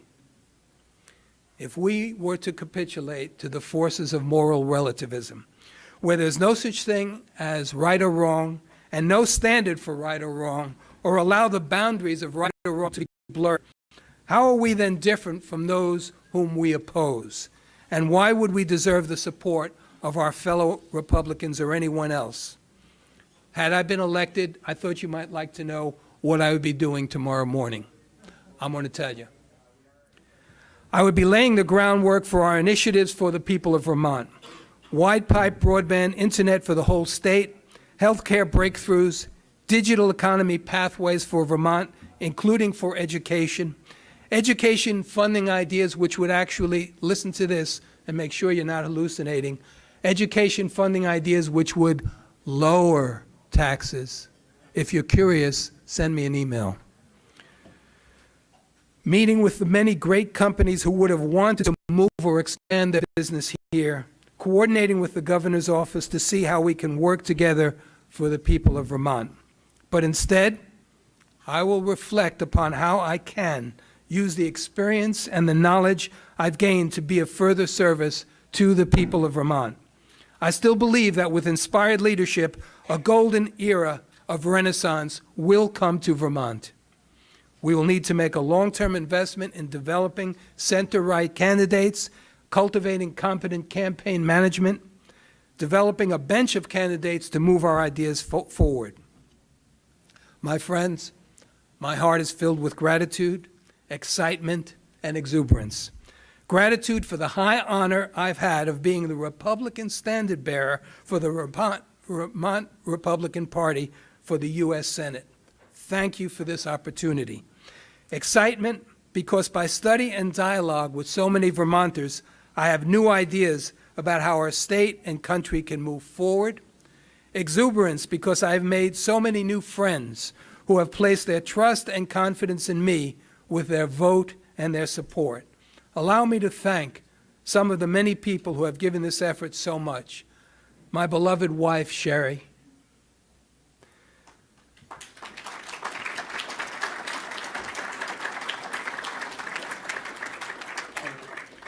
At an earlier campaign event, my wife got in and sat down behind our local veterinarian, and I threw her a kiss, and the veterinarian went like this. Anyway. My beloved son and campaign manager, Zachary Zupan, whom you met.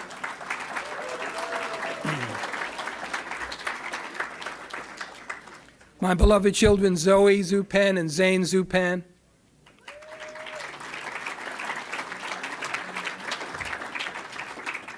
Jay Shepard, my campaign chairman and great advisor and friend.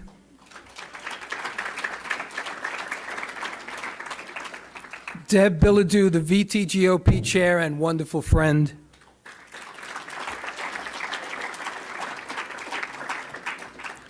And the rest of these people may not be here, so I'll just read their names quickly. Meg Hansen of Vermonters for Healthcare Freedom, Rick Morton, campaign treasurer, Chris McDonald, scheduling coordinator, Hannah Mathams, deputy campaign manager, who is here. My many fellow Republican candidates with whom I've had the pleasure to campaign, particularly the rising star whom you heard from a little earlier, a rising star in the Vermont GOP, Anya Tinio.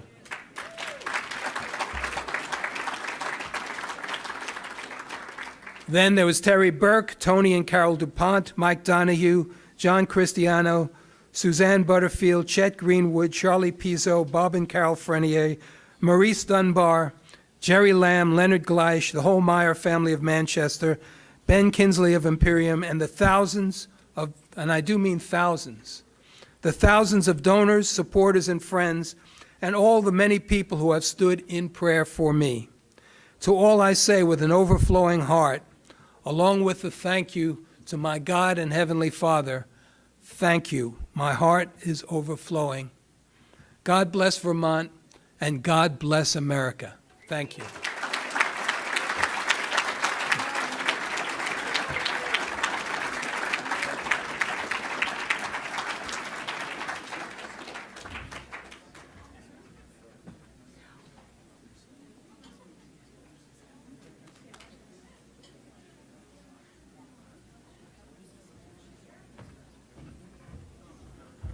Thank you, Lawrence.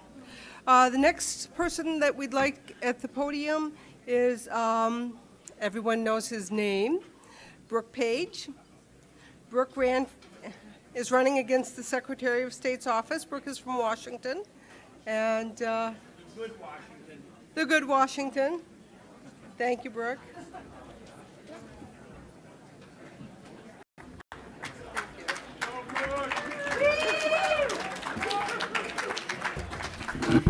It's never a good thing when they give me the mic. Trust me when I tell you this. Hi, I'm Brooke Page. Come on, we can do better than that. Let's try it one more time. Hi, I'm Brooke Page. And I'm a recovering Democrat. It's been, oh my gosh, nearly 30 months since I went to a Democratic state convention. And in 2016, as some of you may be aware, I was running for governor and attorney general to make the same point that I was making this time around, that we have a broken election system, especially as it relates to the primary. But it was interesting. I got to go one night to the Republican convention. They had invited me to come. And the next day, I went to the Democratic convention, and they weren't quite so happy to see me there. But to go to both within 24 hours was a distinct contrast. I came to the Republican convention. We had the American flag and the state flag. We had an invocation. We had the Pledge of Allegiance. We had the national anthem. I went to the Democratic convention. No flags, no national anthem, no invocation, no Pledge of Allegiance. Matter of fact, while I'm mentioning that, we seem to have neglected that this evening, so I'm hoping you'll join me in saying the Pledge of Allegiance to the United States. I pledge allegiance to the flag of the United States of America and to the republic for which it stands, one nation, under God, indivisible, with liberty and justice for all. Thank you. Well, I'll keep the hat off here for a little bit. And I guess Jay gave us a little piece of an invocation, and the only thing I would add to that, if God is with us, who can be against us? Okay? I ran for Secretary of State in the end. As you know, I ran for 6 offices and somehow won them all, which was part of the plan, I guess, and gave 5 of them back for other worthy Republicans to take on the various challengers, and kept the Secretary of State's office. And everybody said, why on earth would you give away U.S. Senate and U.S. House and all these important offices? Because Secretary of State's office is where the election problems are. And while I'm not quite sure I've got this evening, I promise if I don't, you may consider this my announcement that I'll be running again for Secretary of State in 2020. Jim Kondos needs to be retired, and I hope I'm the fellow that gets to do it. Actually, Jim would be really happy if he lost his time, because then he'd be able to pursue his heart's desire, which is to become governor of the state of Vermont, God forbid. Anyway, so I'm not going to take up a lot of time here. I do want to thank all of the folks who have supported me so strongly, especially my wife, who's my financier, my campaign manager, my cook, my laundress, and we were kind of a 2-person show here, and that's all well and good.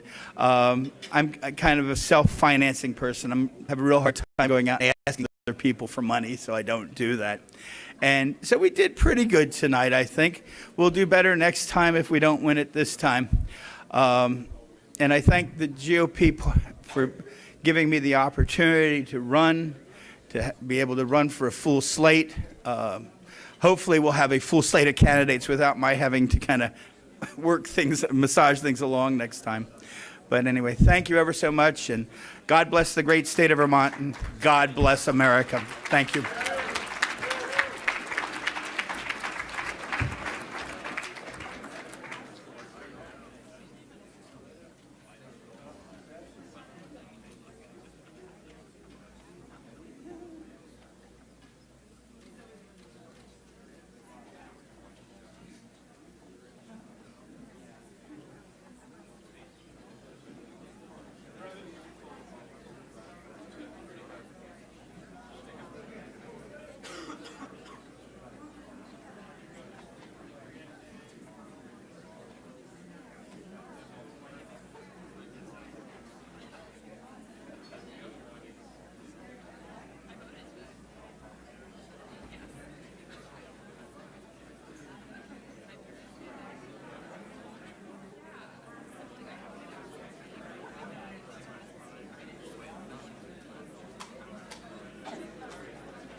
Hello, we're back again.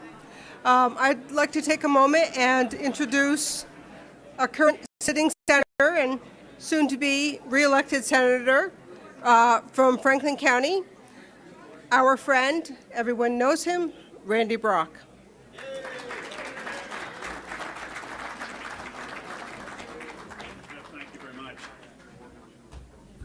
Well, thank you very much, and thank all of you for coming out to this great event this evening in which we hope to celebrate victory after victory going forward. But, you know, I'm not here to talk about tonight. I just want you to remember that if you think that while you are out standing in the rain, waving at cars today, that was the end. It's not. You know, you can be out there tomorrow waving at cars too. Because we're thinking forward right now, and believe it or not, the next election cycle starts tomorrow morning. And as of right now, there's only 728 days till the next election. So this is a continuing act by all of us. And for that to work, for us to make progress as a party, all of you are the key elements, and we really want to thank each and every one of you who participated, who helped in waving signs, who helped in going door to door, who helped in crafting messages, and who did all of the things that make what we do as candidates makes it work. And thank you again. We very much appreciate all of you. Thanks.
messes it up.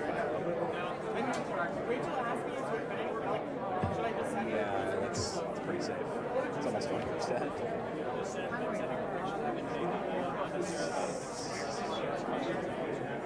She's what? Also, so if you see pictures, you should catch them too, because there's something that's like evolved to pictures as a research task, and it's actually But I mean, it's on my personal. do you? So do you have like the pictures to yourself? Oh, like I said, Well, if you do the at seven days thing, whoever is web retweeting should be retweeting. They did, because you're adding them. Yeah. Or, yes. I would tell Rachel to, if she can retweet them for you, from reset it to them. Yeah, or from their own. So I'm really my phone here. I got my watch on, except text me.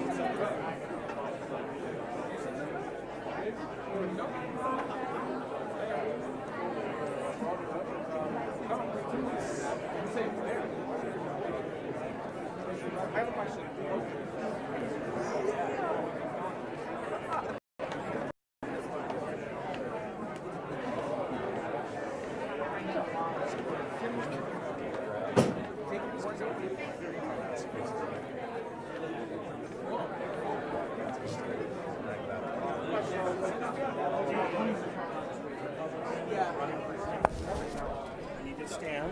Here we go.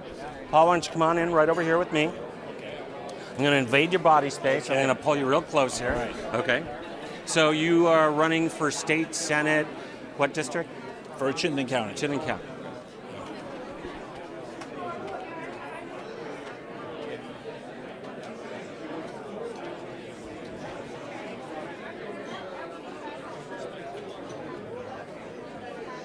Okay, here we go.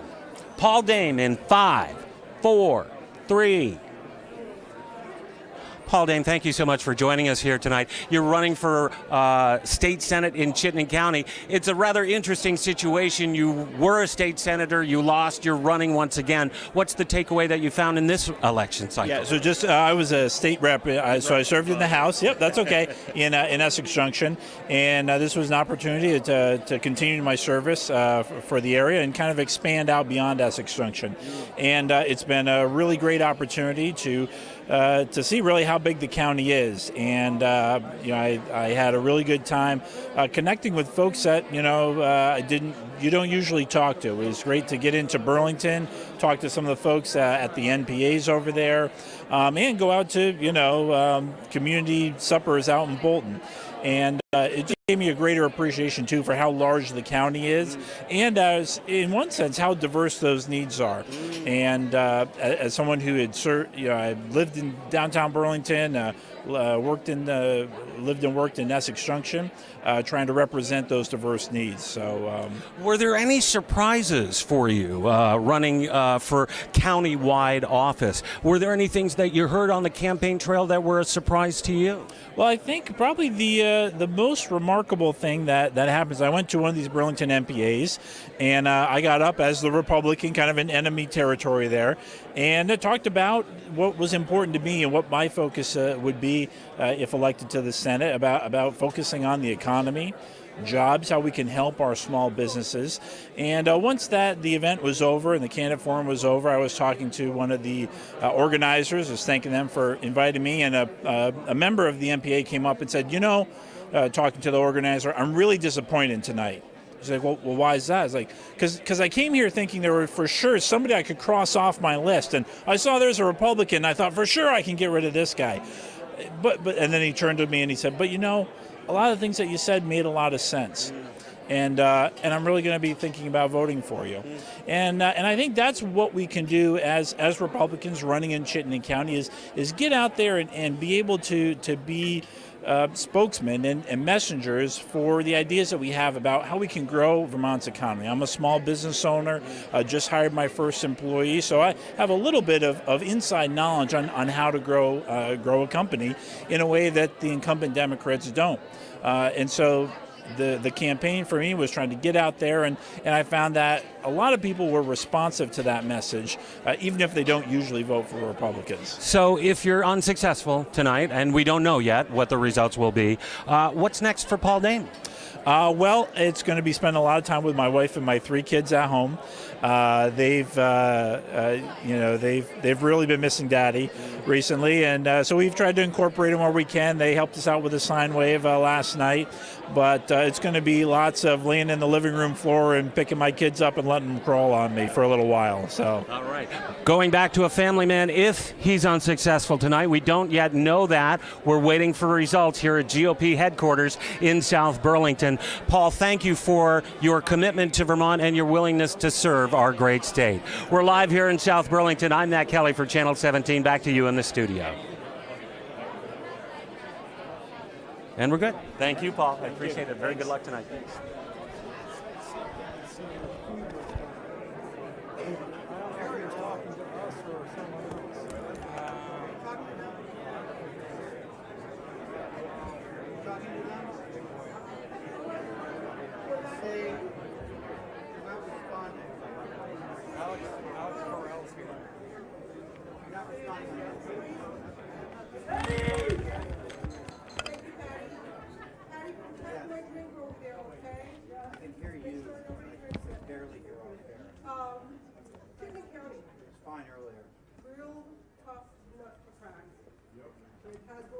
Six-pack. And we have 3 fantastic senatorial candidates this political cycle. And I'd like to introduce them to you one at a time, in no particular order, by the way. The first one up, I'd like to introduce his campaign manager first, and that would be Jeff Bartley.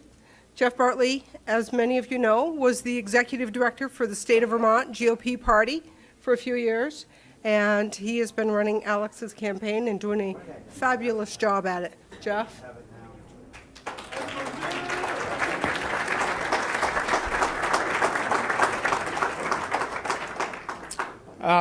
Thank you. Thank you, Madam Chairwoman. It's great to be in front of you guys again. Wish we were here for a much more festive occasion. But I think we have a lot to be proud of. As Republicans, we know we have some work cut out for us, but we're upstairs in Alex's room watching WCAX, and the former Speaker of the House, Shap Smith, gave his commentary that the Republican Party is not building its bench. And I'm here to tell you, I think that's false. We have a fabulous candidate in Alex Farrell.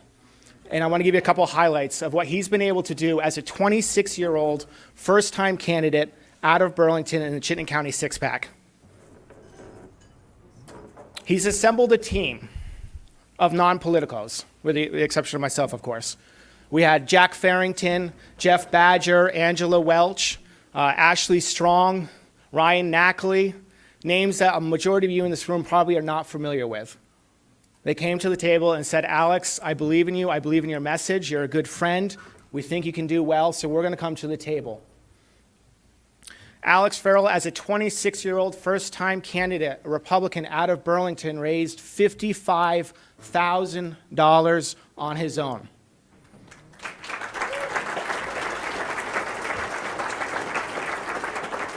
I'd have to double check the finance reports, but I'm fairly confident that is the most raised out of any legislative candidate in the state of Vermont. Talk about building a bench.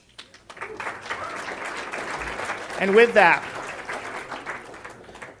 he sent over 30,000 direct mail pieces. We made over 150,000 phone calls. This last weekend, we visited every single town in Chittenden County, some of them more than once. We had 2 of the absolute best web ads, in my opinion, this cycle that reached over 50,000 people in Chittenden County alone. I got to say, I'm absolutely proud of Alex. This has been the most fun campaign I've been involved in. And before I invite Alex up here to speak, I want to give a big shout out and round of applause to really my partner in crime in this campaign, and Alex's better half, Genevieve Anthony. Where are you?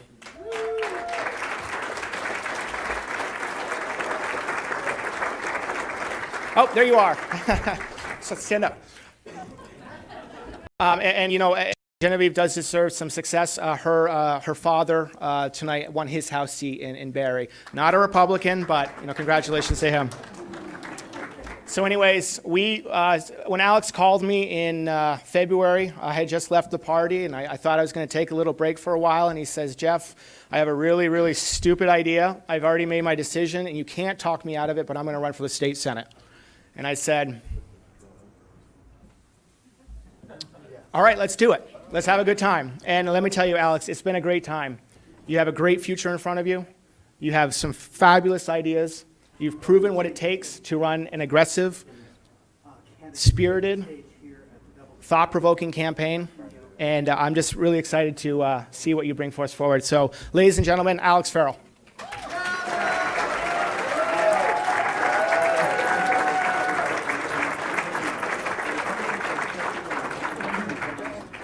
Well, tonight we've seen a lot of mixed results, and I think it's safe to say we still have a lot to celebrate here in Vermont. We talk about building the bench, and Jeff talks me up a lot, and I appreciate that because he's a buddy, but I'm not the only one. Casey Toof won his race in St. Albans. We've got Corey Parent in Franklin County looking very good. We've got Dana Maxfield, Paul Dame, a lot of young Republicans across this state that are looking great. And you know what? We're carrying this message all over. And not only that, but once again, in the state of Bernie Sanders, we have a Republican governor again. A Republican governor that we can be very proud of, and that has continued to work for people like me and candidates all over the state, and has taught us how to carry this message forward. And so as these young people, like me, like Dana, like Paul, continue to campaign and try again, we're learning every time. We're learning what the voters of Vermont want to hear, what they care about, and we're learning, we're listening, and we're doing everything we can to deliver for those voters. So I can tell you right now, these guys aren't going to stop coming to the voters. I'm not going to stop coming to these voters. No matter what it takes, I will come back and back again to do what's right for the state of Vermont. And I'm thankful that everybody in this room, everyone in this party has embraced me. It has been overwhelming. Jeff talks about what this campaign was able to raise. That wasn't just me.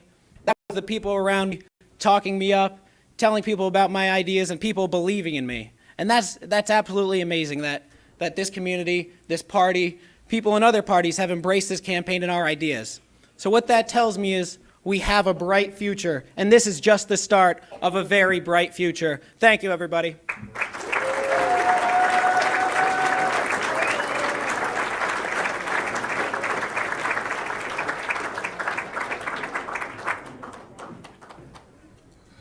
Thank you, Alex. And, you know, I've known Alex for perhaps a year now. Jeff, I've known for several years. And if you ever need a campaign manager, Jeff, I'm signing you up for other people right now. He's fantastic. Thank you for all the hard work that you have done. And so moving forward, we have a couple of other senatorial candidates from Chittenden County. And Paul Dame, I would like to call Paul Dame. Paul is a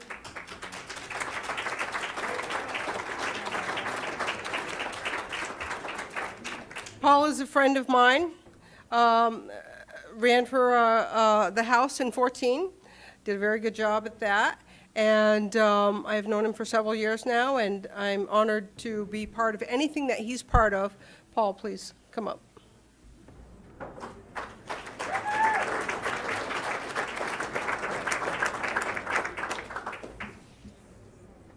Hi. Well, it's funny. I did not imagine myself being here even 4 months ago. As a lot of you know, I wasn't even on the primary ballot. I thought after my race in 2016, you know, I was going to take some time off. And it was the support and the encouragement of a number of good people. And sometimes you have to be careful what you say to encourage others because they're going to turn it back on you. And I remember being at the Essex Town Republican Committee getting ready for the primary, and I was telling folks, you know, there's a lot of empty spots on the ballot here, and I want everyone to take a minute and think about who it is that you have in mind that you think would be a great candidate, and just write them in somewhere. Write them in for, high bailiff or assistant judge or any of the statewide offices. Just write somebody in, because if we got 5 or 6 or 7 people to write in somebody's name, then I go back as a town chair and say, hey, you know, we had 7 people write you in. You weren't even running for this. Have you ever thought about running? And I said that, and Dana happened to be at that meeting, and he said, okay, Paul, I'm going to write you in for state senate. So I kind of laughed at that. I was like, oh, yeah, that's funny. And the more I thought about it, I thought this might not be a bad idea. Not necessarily because I thought, hey, I'm so great, I have a great chance of winning, but I saw a really good team in place. I saw Alex, I saw Dana, 2 people that were out there working hard, and I know that so often Republicans get discouraged by the fact we don't have enough people on the ballot. And you never know what's going to happen in an election. Unless you don't put a candidate on the ballot, then you know you're going to lose. Nobody had any idea what was going to happen with Bernie Sanders' race. Nobody knew that Lawrence Zupan was going to come out of nowhere, do a fantastic debate performance. That could have changed things. It might not have. But you never know unless you run. And that's why I had decided to run. So I came to the game a little bit late, but I really appreciate shortly after the primary, I had a chance to meet with Alex, to meet with Dana, and we really worked well together as a team. And we were all our own individual candidates. And I can say of all the races that I've run, where I've had run in multi-seat districts before, this has been a lot of fun. We've done a good job of kind of charting our own course, recruiting our own supporters, and then pulling them together. And even today, I had a great opportunity to go back to the village of Essex Junction, which was my home district when I served in the House, and got to stand next to Alex and Dana and find people that I had knocked on their doors 2 and 4 and 6 years ago, and people coming up to me and say, oh, I'm excited to vote for you, and just say, hey, don't forget, you can vote for these 2 guys too. And I think that's what we need to do as Republicans. So often it can be easy to get concerned about, oh man, you know, we lost this race, we lost that race. But there's a lot we can do even when we lose. There's a lot we can still accomplish. I think, to me, one of the most important stories that I had from the campaign is I was behind enemy lines in Burlington.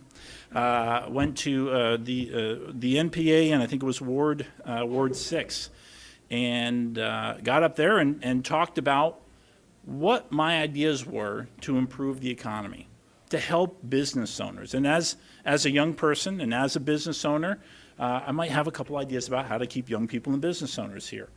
And when the NPA finished, I went up to the organizer and said, you know, thanks so much for the opportunity. And while I was talking to her, a member had come up to speak to the organizer and said, you know, I'm really disappointed in tonight.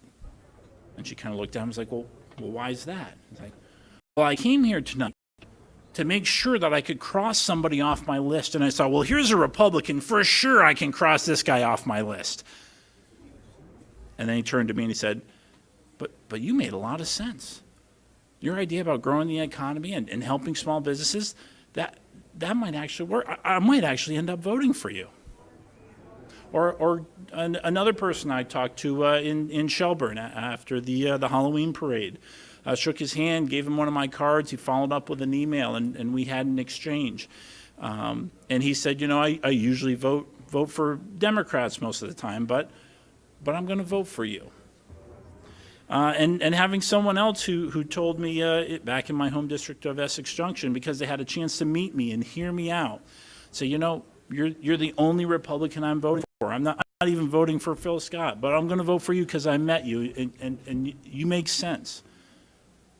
Whether we win or we lose, the more people we have out there as candidates in the House, in the Senate, in statewide races that are out there shaking hands, smiling, meeting people, and showing people that never have met a Republican before, that have no friends who are Republicans or conservatives, and show them that we're real people, that we care about Vermonters and the state of our state. We have some different ideas about how to make it better, but we care, and we want a lot of the same goals, and we're not as terrible and scary as they've made us out to be. And the more that we do that, whether we win those races, lose those races, me and Dana and Alex and so many other of you in this room, whether you were a candidate, whether you were volunteering, whether you were knocking on doors for someone, every single person in this room either did or has the ability to next year go out and show the rest of Vermont that Republicans have good ideas. That even if you've never voted for a Republican before, if you meet one, you might actually like him. So I want to encourage you, regardless of whatever the results are tonight, don't be discouraged. I mean, as Alex said, we've got a young bench. I'm the old man in the Republican Senate group at 36, and I'm 10 years younger than the youngest Democrat. People don't realize that. But we have an opportunity to go out there and to build for the future. Okay? We don't need to get discouraged by setbacks that we suffer, by losses, right? It's funny, my wife's from Romania, so she hasn't seen a lot of the same movies and TV shows I grew up with. And I remember the first time watching the film Rocky. And we get to the end, and everybody knows that at the end of the movie, it's supposed to be a happy ending, right? Your hero's supposed to win. But Rocky loses. But why do we still love that movie? It's because he put up a fight. And regardless of the odds being stacked against him and coming very, very close, he put up a good fight. And he came back again. And every single one of us can continue to move forward with whatever we're doing as a candidate, helping another candidate, or just working within the party. Even if we lose this fight, we've got another one coming. So take some time, take a break after today. Let's stay together. Let's stay unified in building that vision for Vermont, a more affordable Vermont, and let's keep trying. Thank you very much.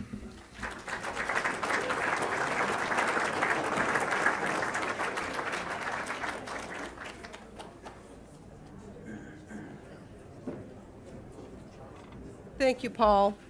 I can't say anything more than you said, and thank you. Thank you for all that you've done. And win, lose, or draw, we have not seen the last of these candidates. They are starting, as Randy Brock said, we start tomorrow morning, Randy? Is that what you said? We have one more senator from, senatorial candidate from Chittenden County that I'd like to introduce. Dana Maxfield. Dana, how do you feel? Ready to come up here? All right, tired. Okay.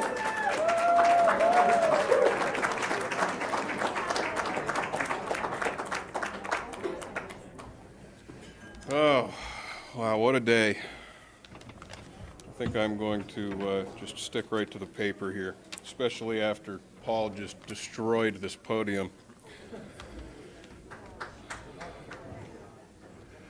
So I'd like to thank you all for coming out again and showing your support again as we continue to watch the results of today's election roll through. When I first thought to run for Senate, I didn't know what to expect. I had absolutely no experience.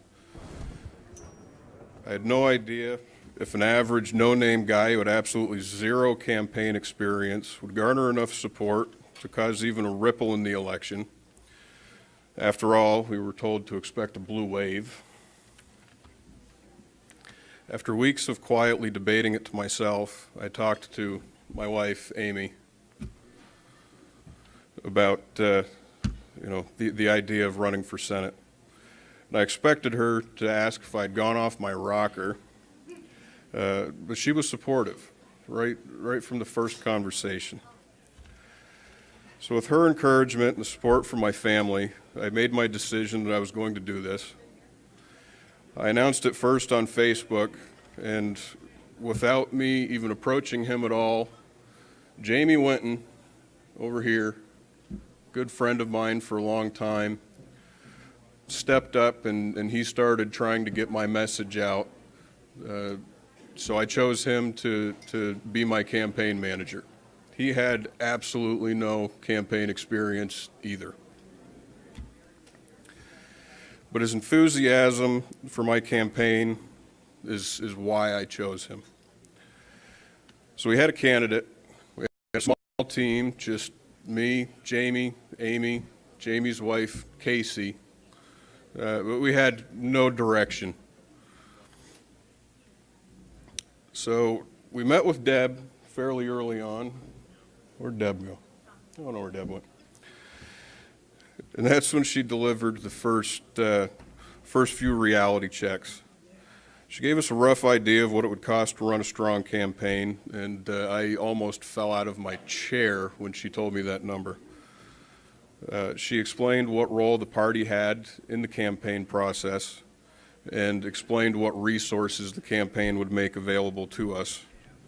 And I'd be lying if I said that I didn't have my doubts about whether or not this campaign was going to work. But we kept focused and we pushed on. Soon after that, I met with Don Turner, and he gave us a candidate's perspective on running a campaign and his perspective as a sitting legislator as to the climate of the State House. And one thing that stuck with me from that conversation was Don's message of teamwork. He explained that he had great teamwork within the caucus, but that there were all too often not enough team members to accomplish their goals. This message of teamwork would be a continuing theme throughout this campaign season, as Paul mentioned previously. Don had a huge task ahead of him, statewide campaign, yet he made his campaign office available to all of us candidates. Fast forward the night before the primary, and I drove by myself to every single polling location in the county to put up my yard signs. When Don heard that I had been out until almost 2 o'clock in the morning doing that, he told me, "There's no need for you to have to do that yourself. We can team up to do that and lighten the load for everyone." Later, Don, Alex, myself, and our crews teamed up to do a bunch of lit drops, primarily throughout Essex and Milton. And then when Paul won his write-in campaign, as he said, he also joined the team. We all kept in close contact with each other in regards to events and campaign tasks. So I know that's kind of a long lead-in, but it sets the stage for my campaign. Where we are tonight wouldn't be possible without teamwork, without all of your support. I'm grateful for Don, Alex, Paul, and their teams for working with me and my team, and for giving us guidance when we didn't know what to do next. It also wouldn't have been possible without the support and encouragement from Deb, Jack, Michael Donahue, who has disappeared again, and every single one of the town chairs and everybody on the town committees. Every single donation, every single post share on Facebook, every conversation that you had with a friend or family member, every conversation that I had with one of the residents in the county, it all helped to bring this campaign to where it is right now. So now for some volunteers. Volunteers are absolutely invaluable. They helped lighten the load. They allowed me to do other campaign tasks while they took care of things in the background. Joe and Liz Cullen, right over here, They helped out a lot.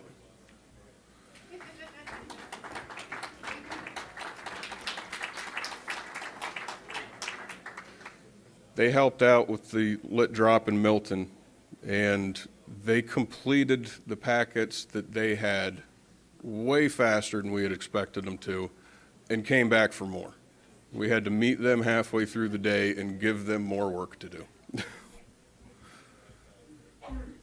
Colby got a hold of me pretty early this morning, and he wanted to come around to all of the polling locations with me, and he held one of my signs pretty much the entire day. And Sherry, where'd your mother go? Oh, she's hiding. So these two also helped with various different events and sine waves and whatnot. And I don't think that Kristen Halsopple is here tonight, but that Kristen is. She's still counting. Yeah, that makes sense. So Kristen, for those that don't know, is Ron Hubert's granddaughter. She lives in Milton, and she stepped up to the plate and volunteered to do absentee ballot chasers for every single candidate in Milton. The list was sent in a PDF format, so she couldn't even copy, cut, and paste the addresses into anything. She had to manually enter every single address in. My mother, Lisa Maxfield, who is not here because she dislikes large crowds more than I do. After a little bit of twisting her arm, I convinced her to take care of the campaign financing task, and she has done a fantastic job with that. There's been so much support, it's impossible to name every single person. But it was all of you who believed in an average no-name guy without any campaign experience. You all helped me get my message out. You helped get my name out there in the county. Now people I don't even know see me in public, recognize me, and wish me luck. I'm humbled by all of the support, deeply thankful to all of you, and I would be honored to be a part of the team down in Montpelier. Despite all of the challenges and bumps in the road, I feel like a winner. It was a good campaign. We were able to identify things that worked and things that didn't work. I now have some decent name recognition throughout the county, and I now know that I have a very strong support base. I feel that establishing those three things is the hardest part of the campaign, and you have given me a solid foundation to build on. As Paul has said, as Alex has said, as Deb has said, this isn't over, regardless of how things go tonight. Win or lose, I will run next time. We'll try it again.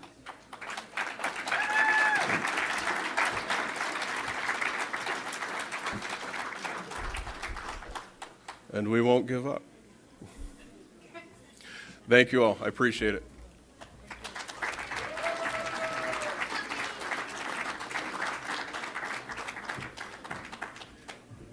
Thank you, Dana. Thank you so much.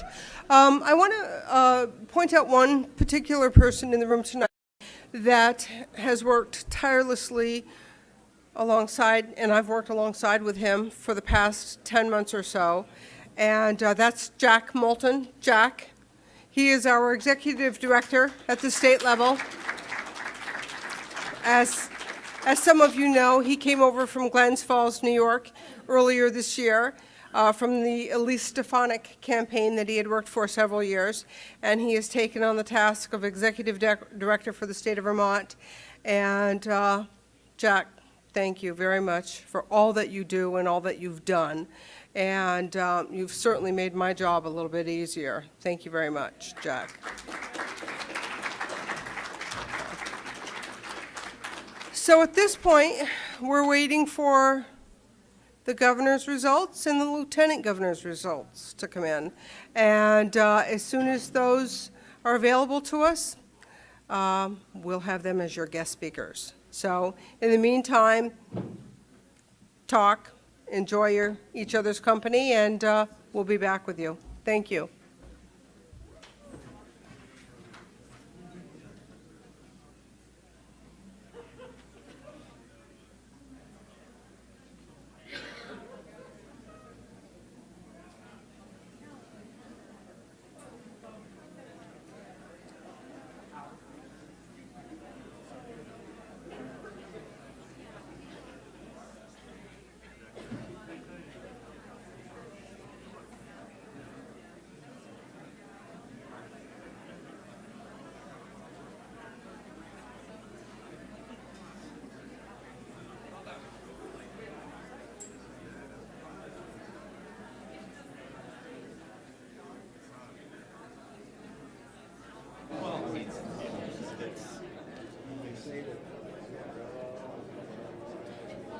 Okay, here we go. Alex Farrell in 5, 4, 3. Alex Farrell, a pleasure having you on the show here this evening. Your first time running for Senate for the county. Talk about the race in general. What were your thoughts?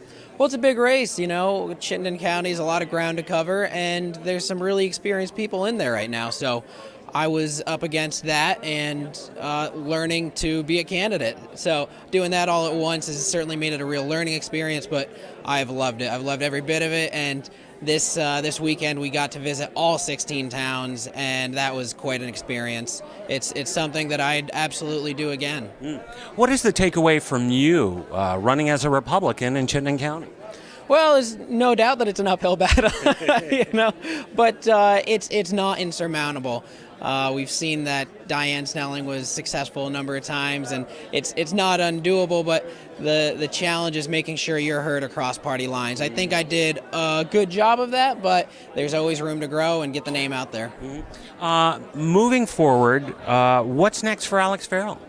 Hard to say. I'm going to watch results roll in tonight, see what happens. We've still got a little margin to make up. After this, I can guarantee I'll be running for office again. Your campaign manager really spoke about the bench of Republicans, young Republicans, in fact. Yourself, Anya Tinio, et cetera. Can you speak about the upcoming talent in the Republican Party for the state of Vermont? Yeah, it's interesting. I don't think we were consciously trying to curb the narrative, but absolutely we ended up seeing a lot of young candidates on our side of things, and it was almost halfway through the campaign that we all looked around and were like, whoa, we're all young. And, you know, in our race in particular, the oldest Republican running was 10 years younger than the youngest Democrat running, which, you know, is just a funny thing. And I think it's something we can all kind of look at and say, wow, we've got years to build on this and keep coming back together. And I got to figure, in a sense, it's got to give Vermonters some hope that there is a upcoming level of candidates, certainly on the Republican sides, that we're seeing that are standing in the wings to take over the reins of power for the state of Vermont. Yeah, and you know, I don't want to just focus on Republicans. There's a lot of young folks on the other side. Lizzie Haskell ran a great campaign in Burlington. There's a lot of folks getting involved at the college level, Asfar Basha, and a lot of people that are just, I don't know what party I'm in, but I want to get involved and I want to help out. And so that's been cool to see as a young candidate. And as we learn the system, we learn the ropes, we can all come up together and maybe do things in a more civil way, and I think that's what you've seen out of this new generation. Your final thoughts on the 2018 midterm elections? I'm glad people came out to vote. Turnout was big, and I hope we can continue that trend. Very good. Alex Farrell live here at the GOP Election Night headquarters in South Burlington. I'm Matt Kelly reporting live. Back to you in the studio. And we're clear. Thank you, Alex. Thank you very much. Good I job. appreciate that. Thank you. Yeah, appreciate you having me. Good talking to you.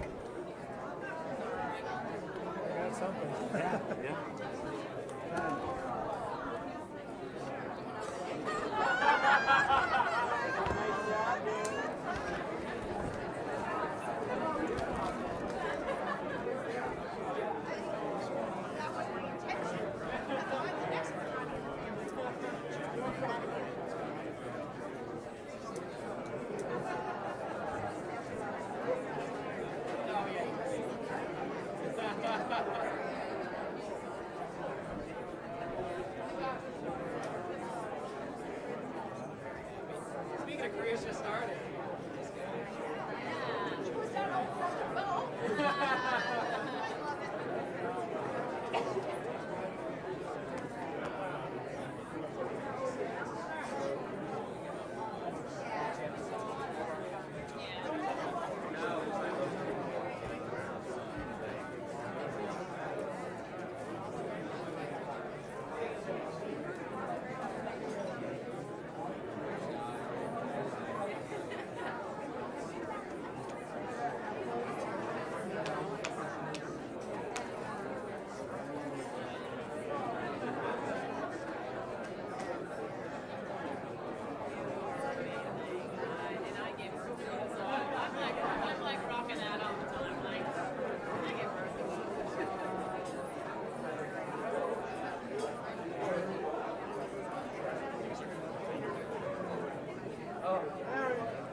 was quick. We love it. Thank you, sir. Okay. Did you see that? Yes, I did. I enjoyed it. I thought it was great. It was wonderful. I think just freaking nailed it. Yeah. Really. No, that was fun. And thank Enjoyed you it. for being so passionate with your local public access to be on them about airing it. It really meant a lot to me. Yeah. No, You're they passionate both about it, were, so because I sent that it was to- awesome. Yeah, I sent Thank it to you. Colchester and also to St. Albans. Thank you. Yeah, It good. meant the world to me. Come close to me. I'm going to invade your body space. Let me get my tie organized Okay. here. You can see the elephants. I love it. I had to wear elephants tonight. I love it. Come close. All right. I'm going to How's invade that? your body space. Okay. So he'll give us a countdown and we'll be ready. Okay.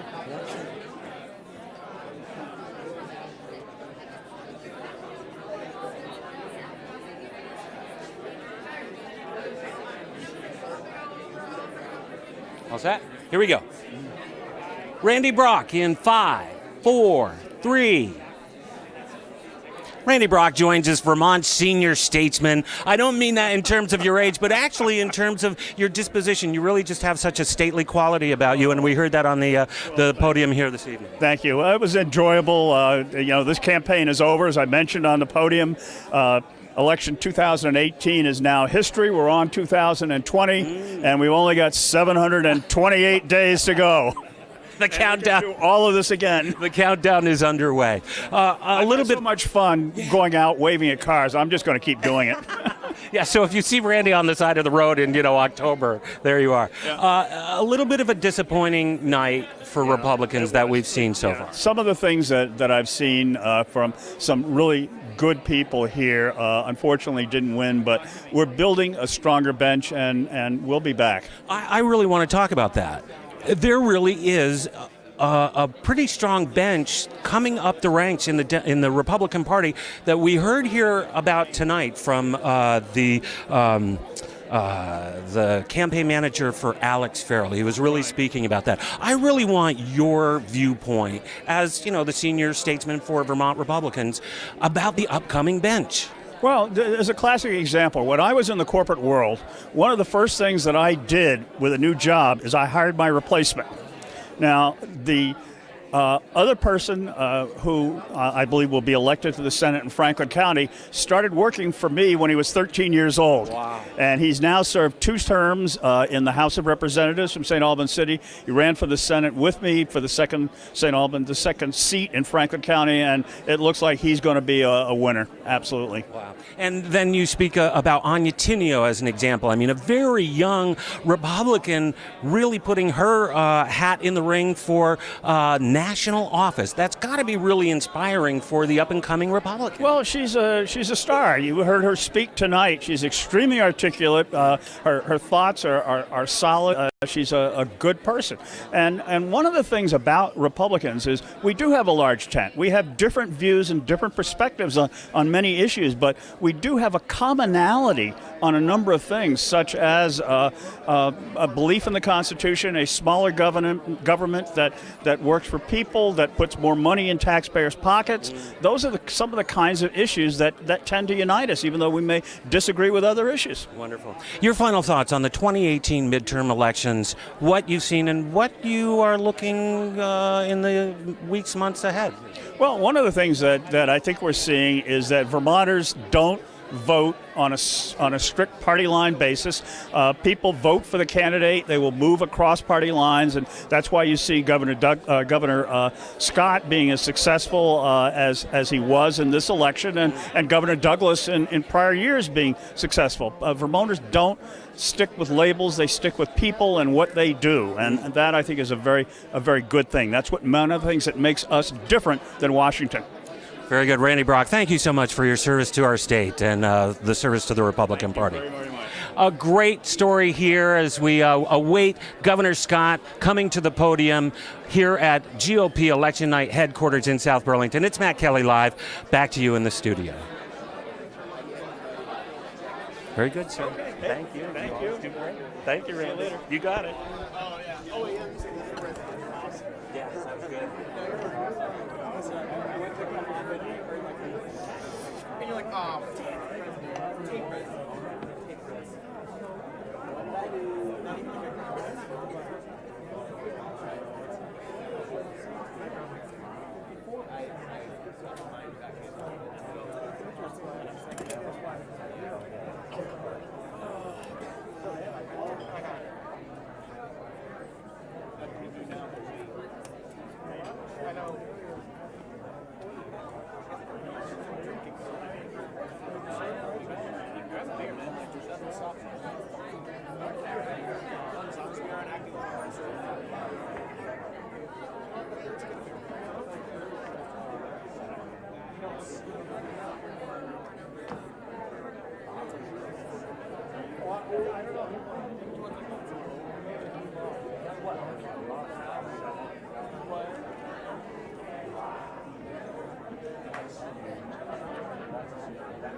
really shows where we're at our stance.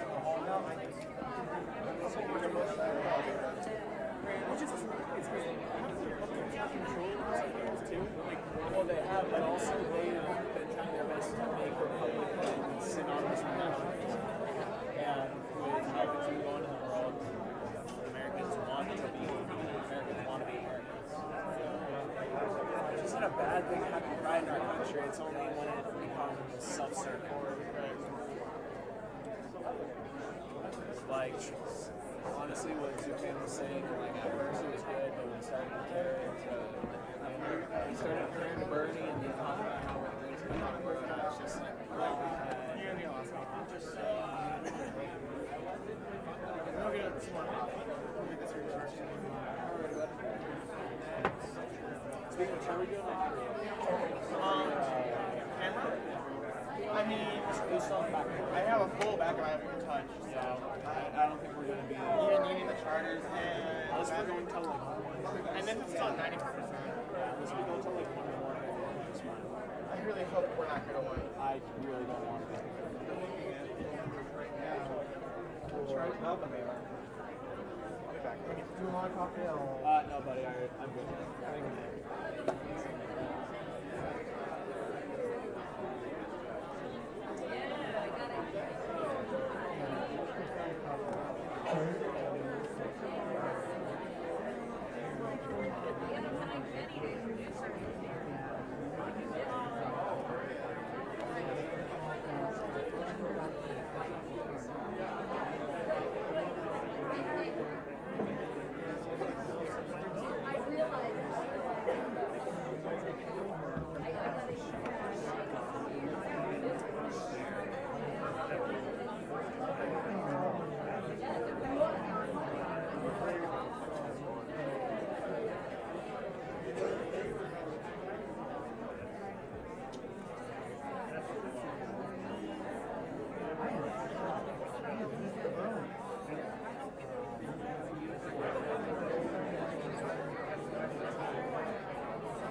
Yeah, we're doing it today.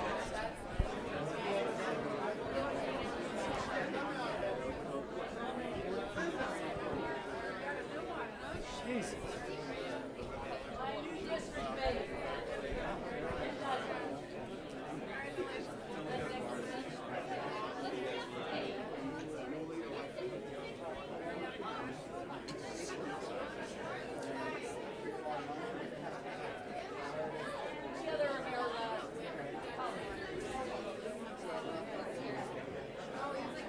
Okay. Generic in 5, 4, 3, 2. Excuse me. 5, 4, 5, 4, 3. Diane, a very quiet moment here at election headquarters in South Burlington. We've heard Deb Bilodeau introduce speaker after speaker, and yet we are awaiting word from the governor and for the lieutenant governor on their acceptance and concession speeches. But of course, the numbers have yet to come in from the Secretary of State. So still a nail-biter here at GOP election night headquarters as we await the governor and the lieutenant governor for their speeches here in South Burlington. I'm Matt Kelly reporting live. Back to you, Diane, in the studio.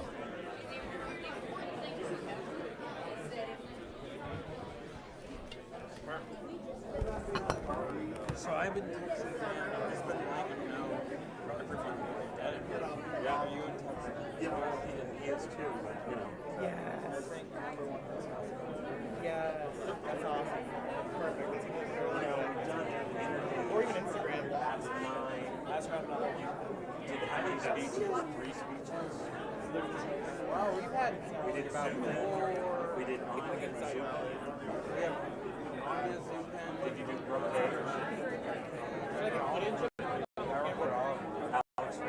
Yep, Alex Farrell, Paul Dame, Donna Maxfield. So and that like Maxfield.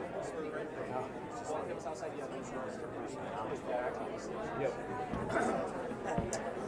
When the major players are up there, Scott or Horn. Yes, got it.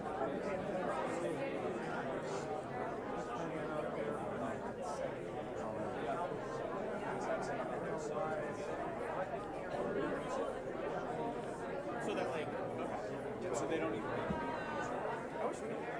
Yeah, no, they say X. You're like, what? Yeah, I was like, you don't need to. You just put together right there. The guy's sure. Look, there's my story. Go. That's awesome. They use Abbott or what do they use? They. I'm just trying to remember what the system is. It's Edius. And then, well, Edius is the primary storage system for MCs. And then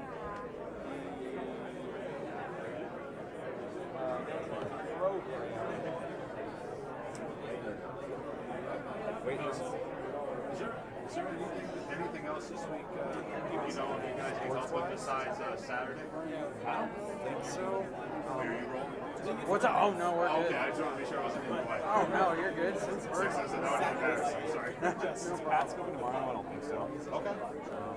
You sure you can do it? I mean, I'm not doing anything stupid. I mean, talk to Mike. Like, I'm off tomorrow, so he just told me that Pat was going to do it. I was like, all right. See the live programming on there, and like also see it going on there.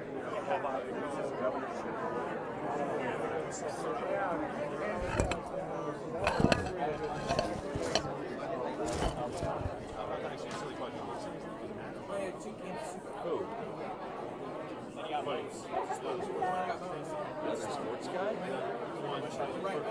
Which I thought to go to Pat. I know, well, so I get here at like I just faced out for 10 minutes before 4. All right, I should get food at that time.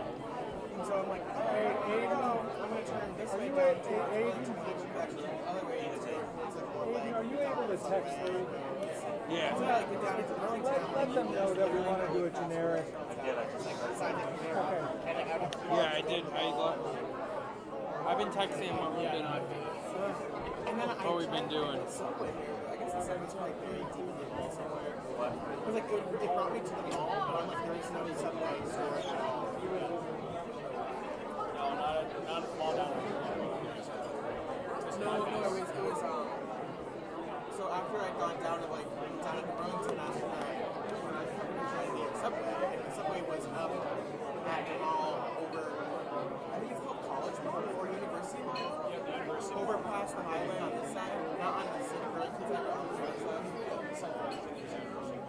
And that, I guess there's a Subway probably in there, but I was getting frustrated because also my time was like running out. I didn't know that like I could have maybe been here for 4:45 or so. Yeah. I mean, as you saw, it was really slow getting ready and stuff. They want us to be here, so I'm gonna say this was the only spot available when I got here. I had to wait just in the week to campus. Right, you're like the perfect. If I got here any later, I probably would have been able to get the spot. Or you would have had to like, excuse me, leave my camera in. Ted Cruz won.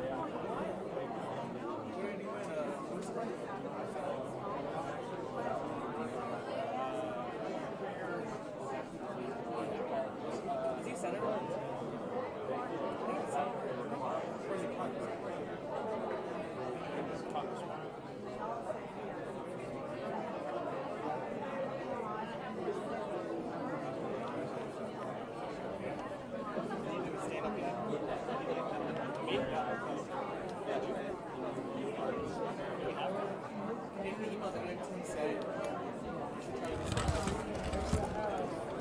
Oh yeah, I just said that.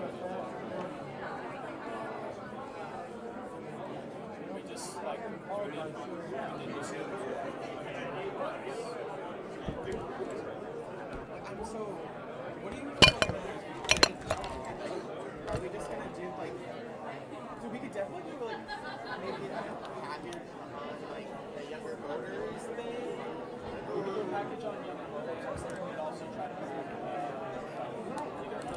Phil Scott and Don Turner, or just Phil Scott. Could you have them together? If they, well, if they both know. Work, I mean, you can Phil Scott with the felons. That's great. I listened to this whole program. We could get a felon.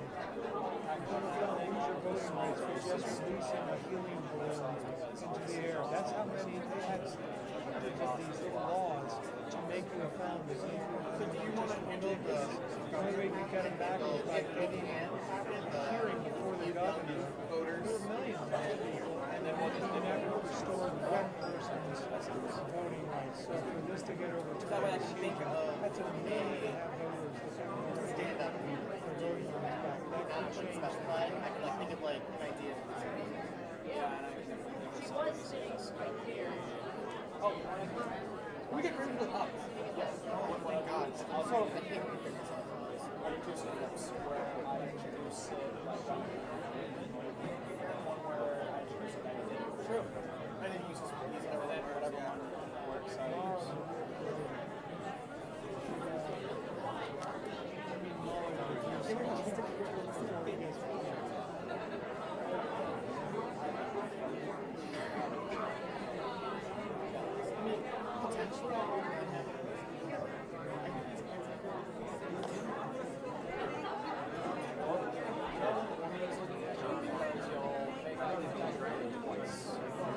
First time that is first time is second time.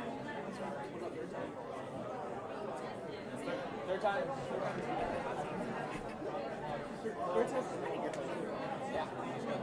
Second time is conversation. Third time. Fourth time.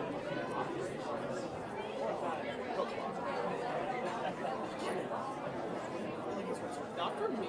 Not for me. Other people. I am your team. Yes, you are. You are a white guy. You are a girl. Really? I don't know. Not being with her for 2 months.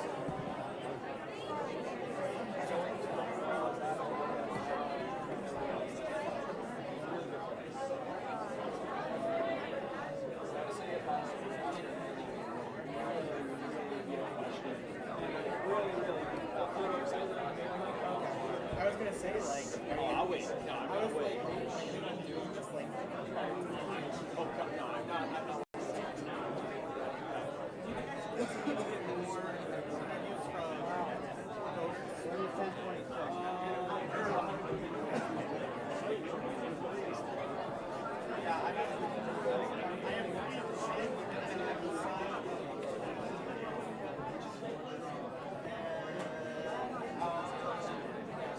I have 4 kids.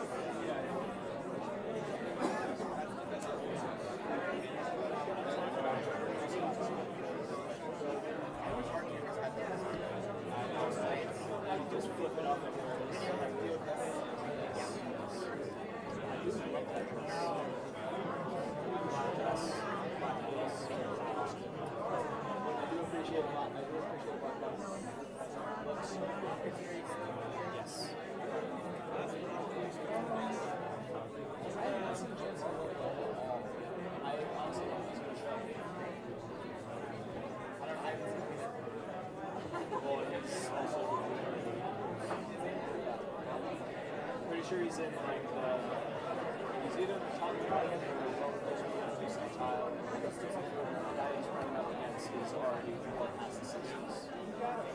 And yes,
See if we can.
Several minutes or so, those numbers looking very good for Dr. Phil Scott. Call that place. We are expecting the governor to come out any moment now. We're also waiting for Lieutenant Governor candidate Donna Turner, who has been around talking to supporters.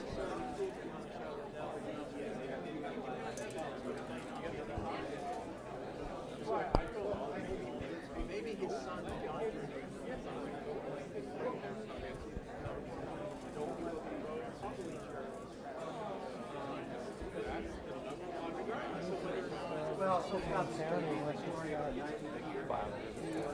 You can text me about Kurt Wright.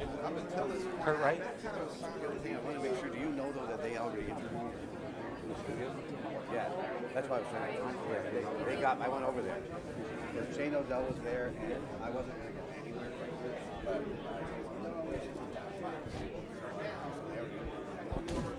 so that's why I was like, I'd be happy to. No, I'd be happy to, but I...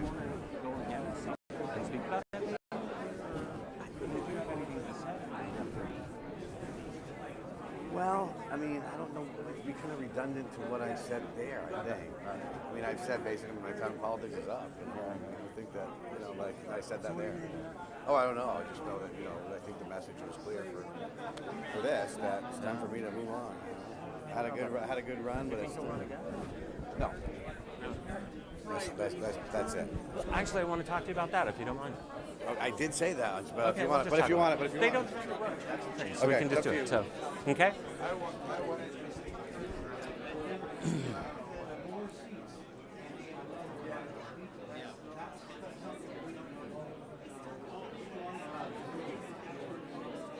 Okay, here we go. Kurt Wright in 5, 4, 3.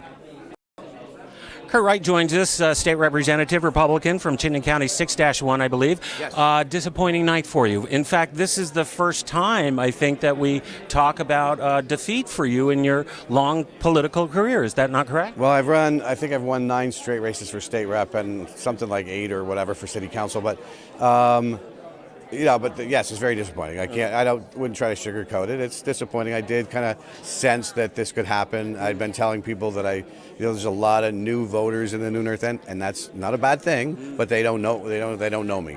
For the voters that knew me, I think I still would have won. But there's change has come to the New North End, and demographics have changed. And but the message to me is that it's time for my time in politics to be up. So, that is my next question. What is next for Kurt Wright? Do you think you'll run again, or is this pretty much it for the statewide? I think that's it for me. Really? I do. I think that the message is clear. I'll continue. I'll serve out my term, which my city council term runs until 2020, and I'm still council president. But I'm not going to run for a second year as council president, and I'm not going to seek another term on the city council. It's been a hell of a run. I've enjoyed it. It's been the honor of a lifetime. But I think there comes a point in time when you have to realize that it's your time is up, and I think that my time is up. Kurt Wright, I want to thank you so much. And I say that with no bitterness. Yeah. I'm disappointed. I can't deny that, but there's no bitterness. I think that it's clear that my time's up. Kurt Wright, I want to thank you so much for your service to the state of Vermont and to the city of Burlington. It's a lot of courage to actually put your name on a ballot and to form a position against your fellow lawmakers and defend it. It takes a lot of courage. So thank you for that in the service to the state of Vermont. Thanks, Matt. Appreciate it. An end of an era here with Kurt Wright suffering a defeat here as he seeks re-election to Chittenden County 6-1.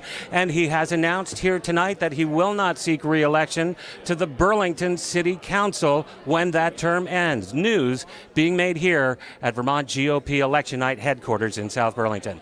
Live, I'm Matt Kelly. Back to you in the studio. Diane?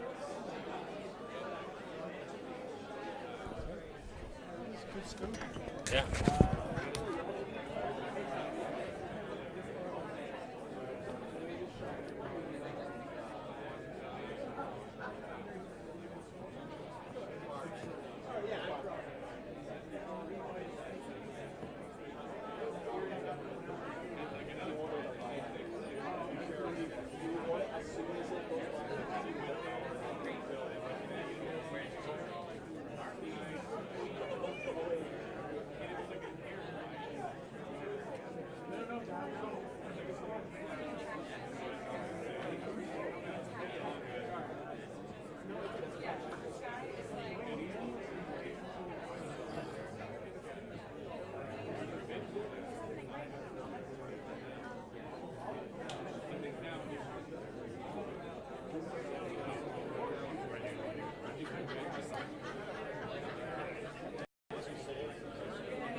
It seems like a protest because you feel like he's trying to just out there. Yeah, like right in front of our desk.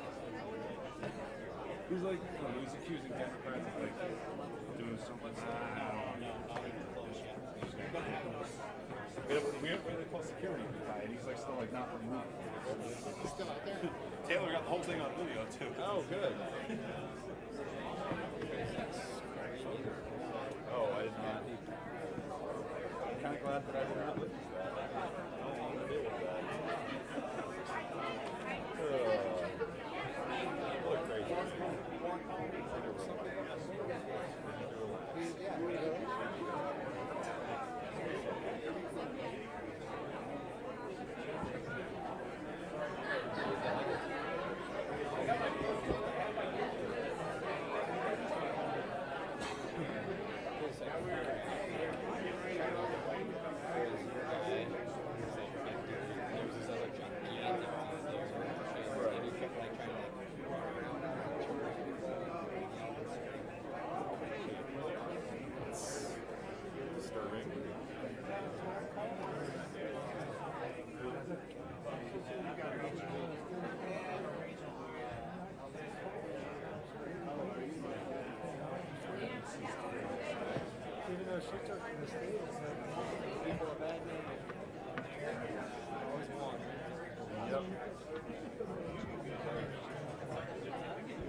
Will do.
Erica and Rachel, and to introduce our governor, my son, Phil Scott.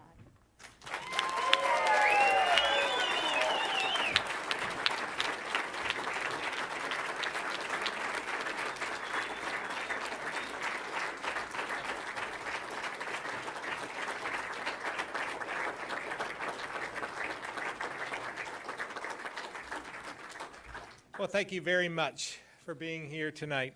First of all, I want to thank my family, especially my wife, Diana, and my daughters, Erica and Rachel, my mom, who came all the way from Florida to see this event tonight, and many other families around the room, family members who have given their love and support to me, and I wouldn't be standing here today without them. So thank you very much for being here.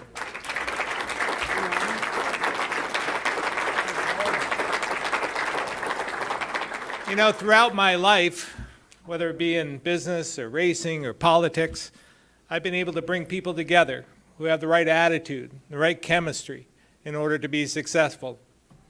So I'd like to thank my team right now, both my campaign team, who worked the long days that became even longer nights, and if they could just step out here for a minute, I'd like to thank Brittany.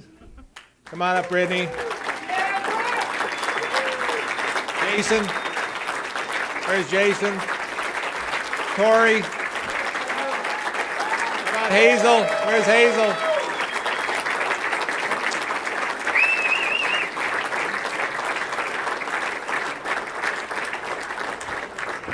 What's really amazing is this is our core. This is the four.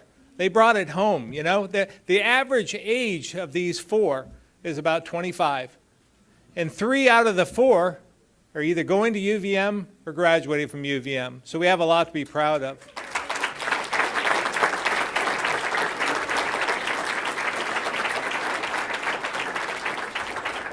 As well, on the official side, I want to thank my cabinet and the staff who stuck with me through thick and thin. I'm blessed with an incredibly talented team, so loyal and so bright, who have spent the last 2 years working to make the vision that we share for Vermont a reality. Now, I look and I know we've taken tonight off. We'll do that. But I look forward to continuing our work. So for all of you, we're going back to work tomorrow. And we'll start again the next 2 years. So tonight, 180 Vermonters were elected to serve as our legislature for the next 2 years. I want to personally congratulate each and every one of them. Some are here this evening. Maybe you could raise your hands if you're here and were elected tonight. Thank you very much.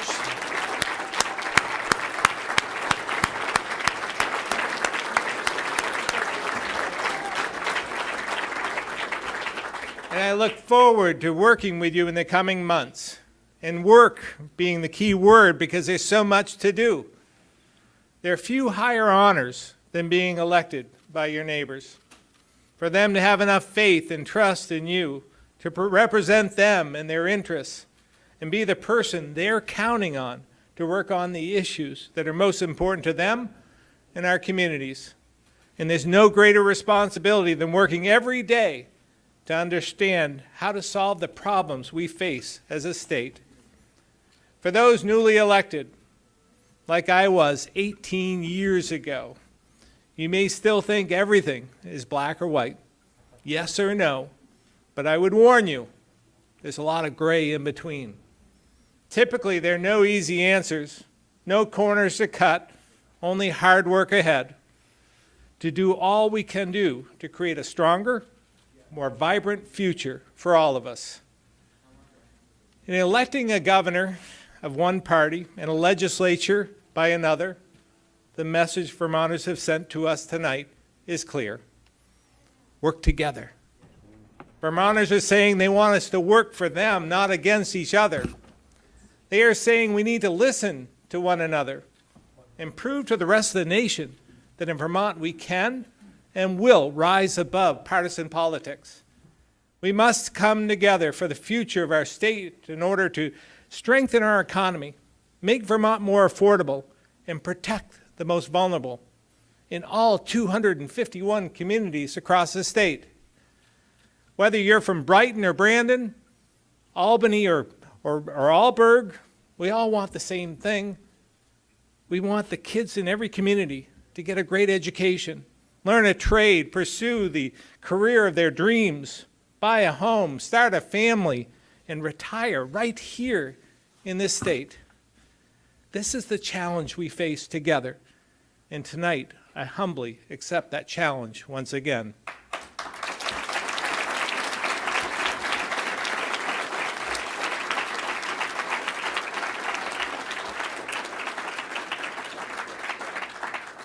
I also want to thank my opponent, Christine Hallquist, for stepping up and running an energized and historic campaign. While we may not have agreed on many issues, we did agree from the start that this race would be about things we felt mattered to most of the people of Vermont. While across the nation, other races in other states turned negative and uncivil, in Vermont, we rose above it. The news out of Vermont this election was clear. We can disagree, we can debate, and we can do it with passion, but in this state, we can do it respectfully. It wasn't perfect, and at times we were reminded that we're not immune to the hate and bigotry that are all too present across the country. But by and large, the campaign was marked by the type of civility Vermonters and Americans, for that matter, deserve in the public process. There was probably no better example of this than Zach Mayo and Lucy Rogers of Cambridge, two candidates ending a debate last month by sitting together to perform a musical duet. For this, and for stepping up and putting yourself out there, I'd like to thank all the candidates tonight, win or lose. From the top of the ticket all the way down, it's not easy to get yourself out there. So I thank you for your contribution to the conversation and commitment to making Vermont a better place.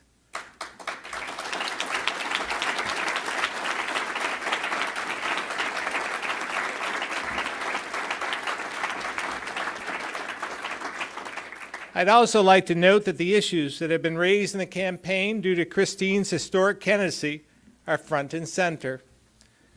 I want you to know that as long as I'm governor, I'll continue to make sure our state lives up to our motto of freedom and unity, as well as our reputation of tolerance and compassion, by being the most welcoming state in the nation while defending all Vermonters from hate and bigotry. This will remain one of my administration's top priorities, no exceptions. Today, Vermonters spoke loud and clear. So tonight, I'll reaffirm my commitment to the three principles on which my administration bases every decision that we make on a daily basis. First of all, we must continue to make Vermont more affordable. I travel the state every day. I see the struggles our neighbors face. And I know that the high costs of living and doing business, energy, healthcare, education, and taxes are forcing too many to look elsewhere for opportunity. We should all find that unacceptable. So as I've done for the last 18 years, I'll spend the next 2 working to reverse these trends. Second, if we're going to grow our economy, we must bring the workforce in, and we must attract more people in order to do that. We need more kids in our schools, more workers for our businesses, more proud first-time homeowners right here in Vermont. We need a bigger labor force to support the public investments that we care about. Because if we don't, if we can't grow our economy, then we're faced with 2 options: raise taxes or make cuts to programs which could harm the most vulnerable, neither of which is acceptable. That's why I asked legislators, in fact, all elected officials, to work with me on a plan to grow our workforce, to increase our working age population, because our future literally depends on it. Third, we're going to protect our neighbors. We'll continue to address our opioid crisis, those suffering from mental health issues, and find ways to make sure all Vermonters have access to affordable health care. We'll take care of the elderly and our veterans who have given us so much, our children and those who need us most, when they need us most, because it's what we do in Vermont.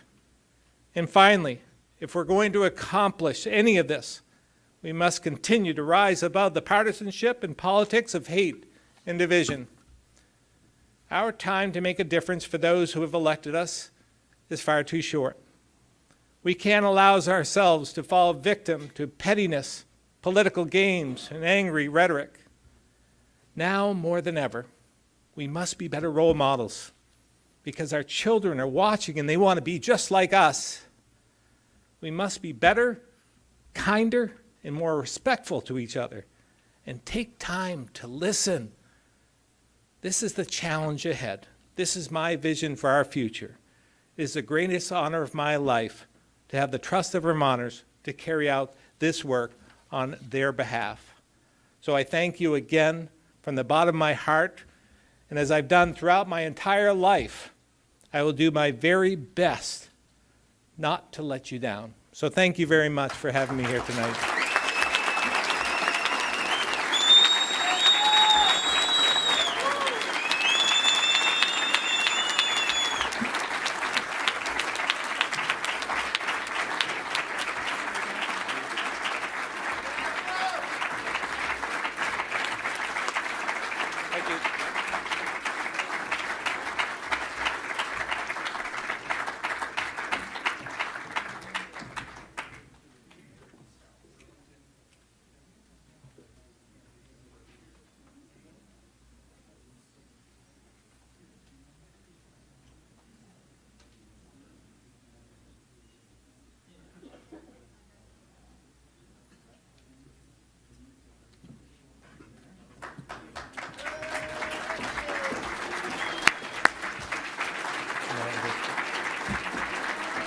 should have went first. We should have went first. I don't know. Good evening. Good evening. First thing I want to do is I want to have everybody that helped on this campaign come up here in the front. And I'm serious, every single person. Uncle Billy, Aunt Sally, everybody, come up here in the front. This is a team effort. I want to make sure we talk about the team. So everybody come up here. Yeah.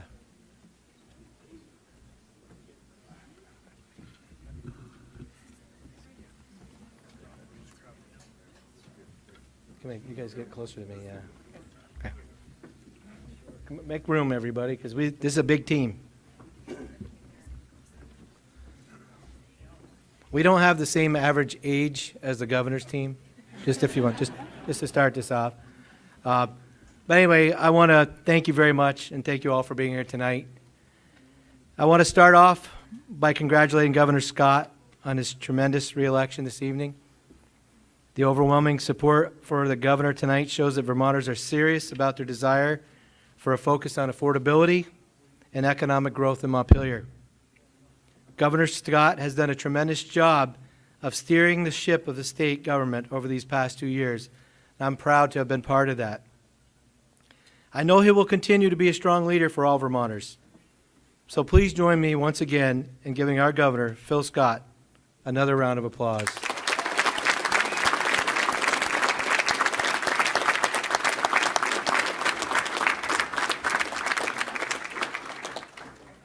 I also want to thank the Vermont Republican Party for hosting us this evening and for everyone who's here, from candidates and party officials to supporters and members of the media. I want to congratulate those members of our caucus that have been reelected, the senators, Senator Brock, I see standing here. I want to congratulate you. Your work, you have a big job ahead of you, and I want to congratulate you. It's been an honor to be part of that team, so thank you all and congratulations. I just got off the phone with Lieutenant Governor Zuckerman, and I congratulate him on his victory this evening. And while I know this isn't the outcome we wanted, I'm very proud that we were able to run a civil, positive campaign that was free of the bitterness we see all too frequently in Washington these days.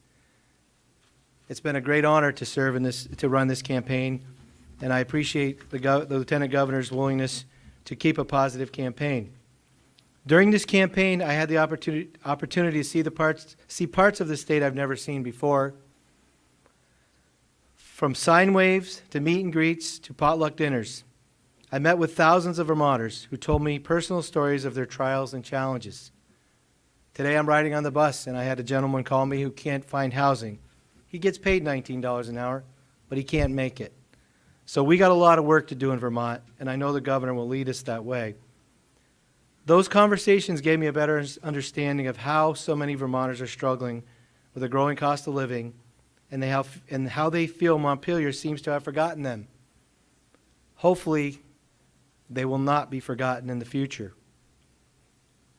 That was an important takeaway from me, and I hope it is a significant wake-up call for the many that will return to Montpelier. Despite the outcome tonight, I'm grateful to have had the opportunity to meet with these countless Vermonters in all 14 counties of our great state. The experiences I've had during this campaign have made me a better public servant for me, my family, and our community.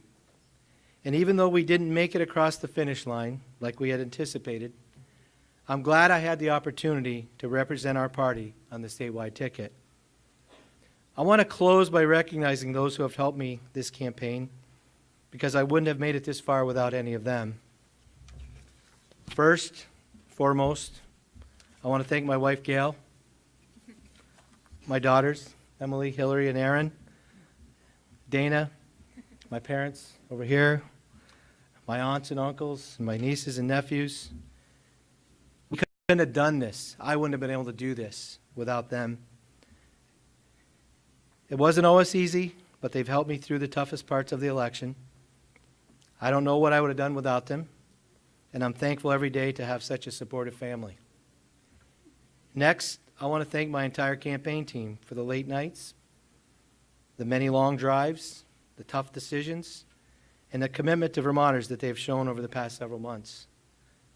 They were the Energizer Bunny behind me who kept me going, kept me laughing, even when we didn't want to laugh, but we did laugh. This truly was a team effort, and I wouldn't be where I am today without the strong team behind me.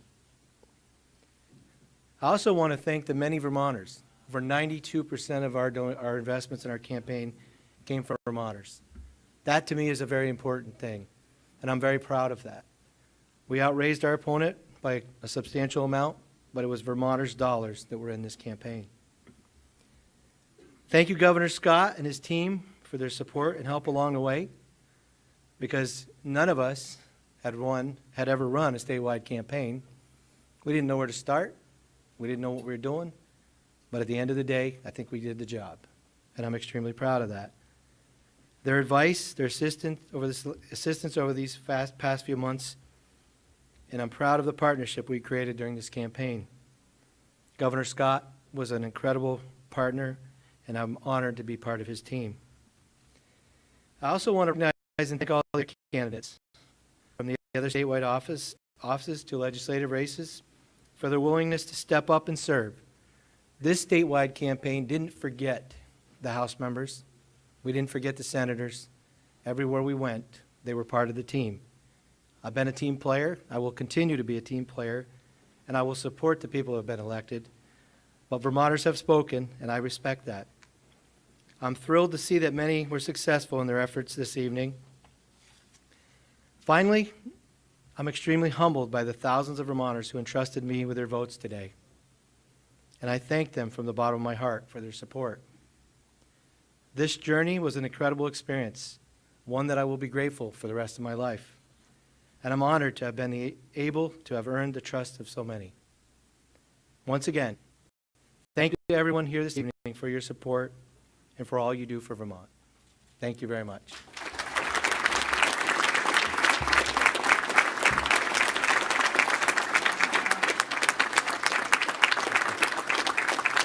Thank you all. Thank you.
to step back for a second. We're going to do a generic.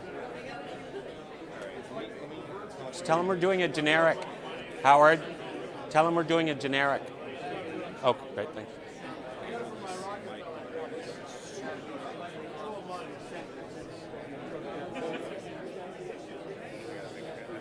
All set? Yes? Okay, great. Generic in 5, 4, 3. Well, it was a message of freedom and unity from the governor and a message of gratitude from Don Turner as we wrap up the events here at the GOP election headquarters in South Burlington. The governor coming up with tremendous gratitude, thanking his family as well as his team, a very young campaign team in their mid-20s, but also saying that Vermonters have spoken very clearly with divided government. Republican governor returning to the State House with a Democratic legislature. And the message he heard loud and clear from that was that they both must work together. That's it from us here at Vermont GOP Election Night headquarters in South Burlington. For all of us at Channel 17, I'm Matt Kelly. Thank you for watching and good night.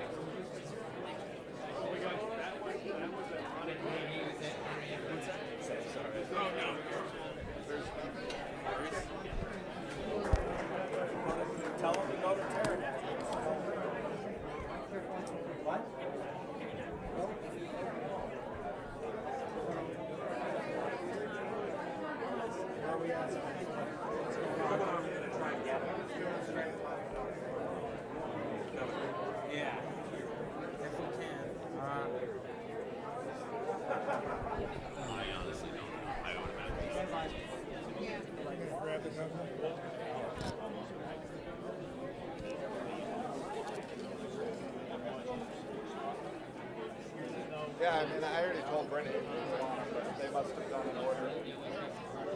I already told Brittany.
Policy-wise, tax adjustments, that's what the governor does not been running on for 4 years now, and it's something that he was able to accomplish in the first 2 years, and that's something that he's pledging to Vermonters as he's going to do over these next 2 years. We're going to chat with the governor here in just a few minutes, and we'll come at it coming out a little bit later on the morning, starting at 5.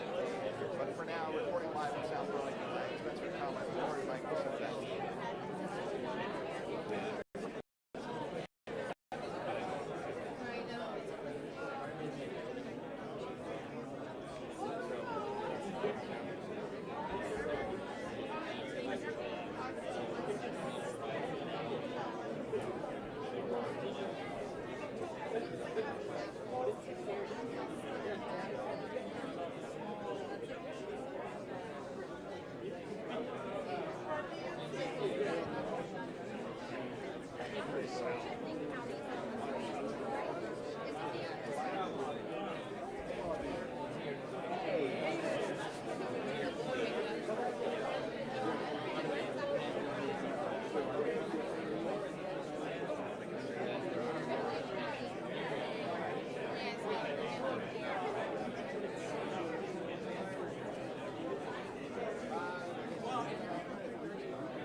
No, it's not.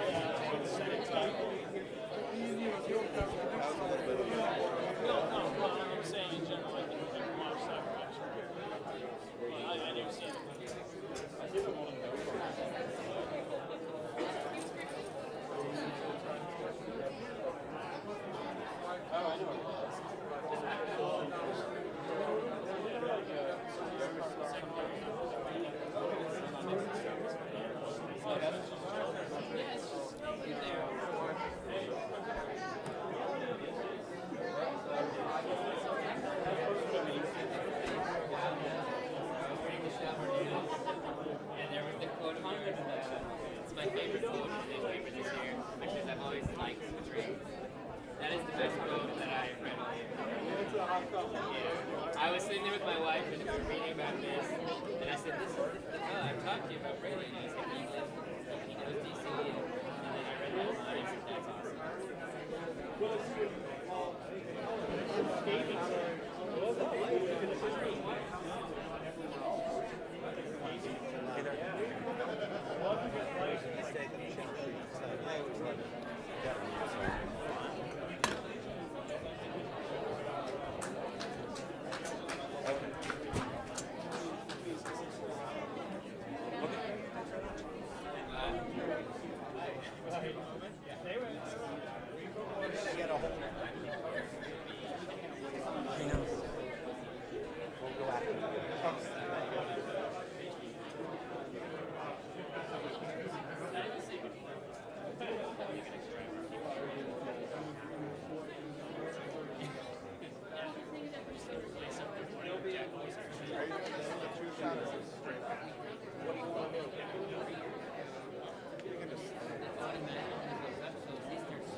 been to Applebee's afterwards.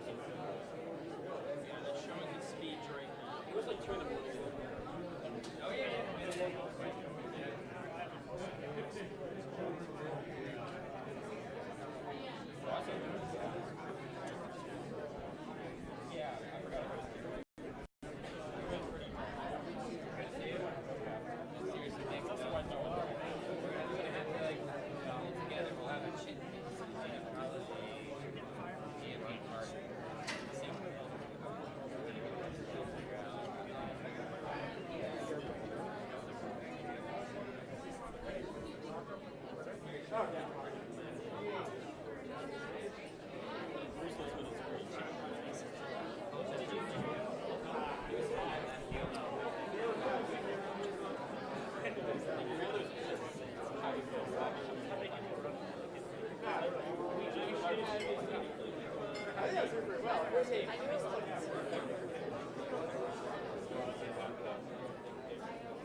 I think we're done.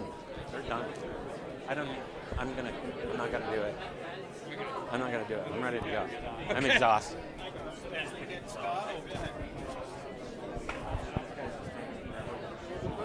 Channel 3, so everyone's done. Are you cool to just, tear it all down? I got all that.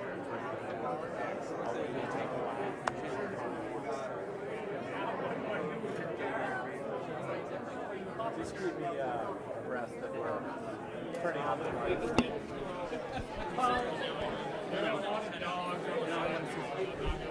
Can you do channel 22 first and then us? Sure. They're really on a deadline. Yeah. I appreciate that very much.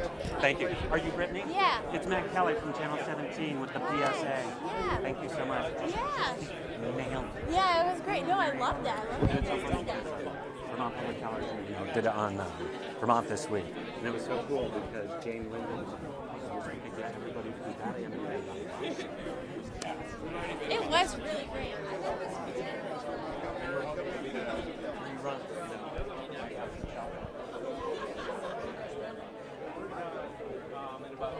Text them and tell them that we are getting it. Okay. Got it. I'll do it. We can both do it.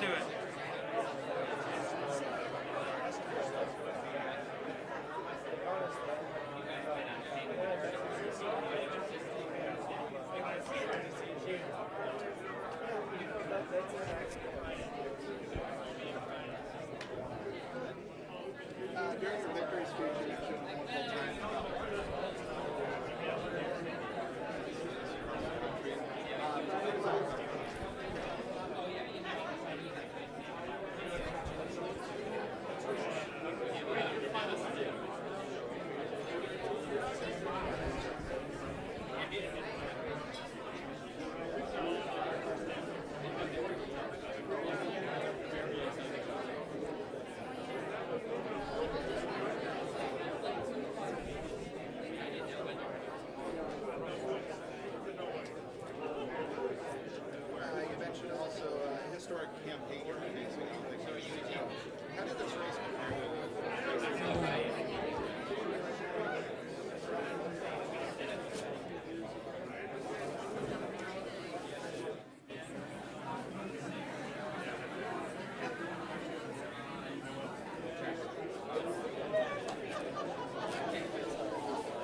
Phil Scott's 2 years as Vermont.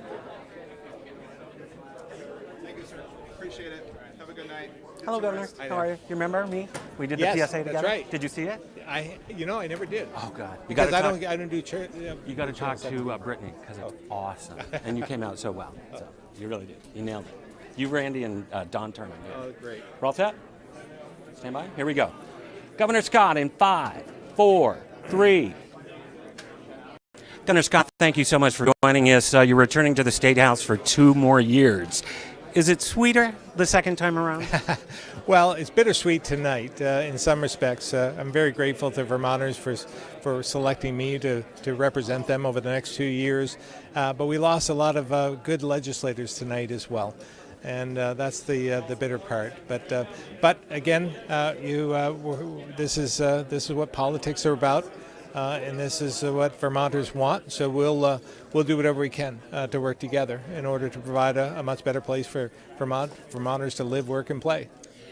It looks like the Democrats have achieved a supermajority, which may override any veto. How, if that is the case, how is that going to potentially change the way you and your administration govern? I'll continue with my pledge to grow the economy, make Vermont more affordable, protect the most vulnerable. And I'll put forth my arguments for doing so, and I'll try and do whatever I can to find common ground with those legislators, because I believe there is. I believe our workforce, we have some challenges there. We have fewer people working today than in 2009. We have 30,000 fewer students in our K-12 education system than we did 20 years ago. So there are many opportunities. We had a slight population decline last year. There are more deaths than births for the first time ever. So we have our challenges. They're all our challenges. So I'm looking for ways to turn that, reverse those trends. And I believe that my friends on the other side of the aisle would say the same. I want to just shift here and wrap up. During the primaries, Vermont State Senate President Pro Tem Tim Ash indicated that if he returns to the State House, he is going to bring to the floor an amendment to the Vermont State Constitution for a 4-year term for the governor. What do you think about a 4-year governor term? Yeah, I was in the Senate for 10 years, and we actually passed that provision through the Senate. Then it didn't make it through the House. So long before I had any ideas about running for governor, I thought it was a good idea. We're one of only 2 states. 48 other states have 4-year terms. I think it's time for us to join the rest of the nation. Do you think that belief or feeling is shared in other non-political or less political offices? Do you think like the Secretary of State or the Treasurer should also have 4-year terms? Or what I would do, I will obviously leave it to the legislators to figure out. But from my perspective, I believe the constitutional offices should all have 4-year terms. Very good. Okay. Your final thoughts on election 2018? Well, again, I'm proud of the campaign that I ran, a very, very civil campaign, respectful, and I think that's what Vermonters asked for. We gave them that, and we could be a model for the rest of the nation in that regard. Very good. Congratulations on another 2 years. We'll look forward to hearing more from you in the weeks and months ahead. Thanks very much. Governor Phil Scott with a message of unity here at the GOP Election Night headquarters in South Burlington. I'm Matt Kelly for all of us at Channel 17. Thanks again for watching, and good night. Thank you, Governor. Congratulations.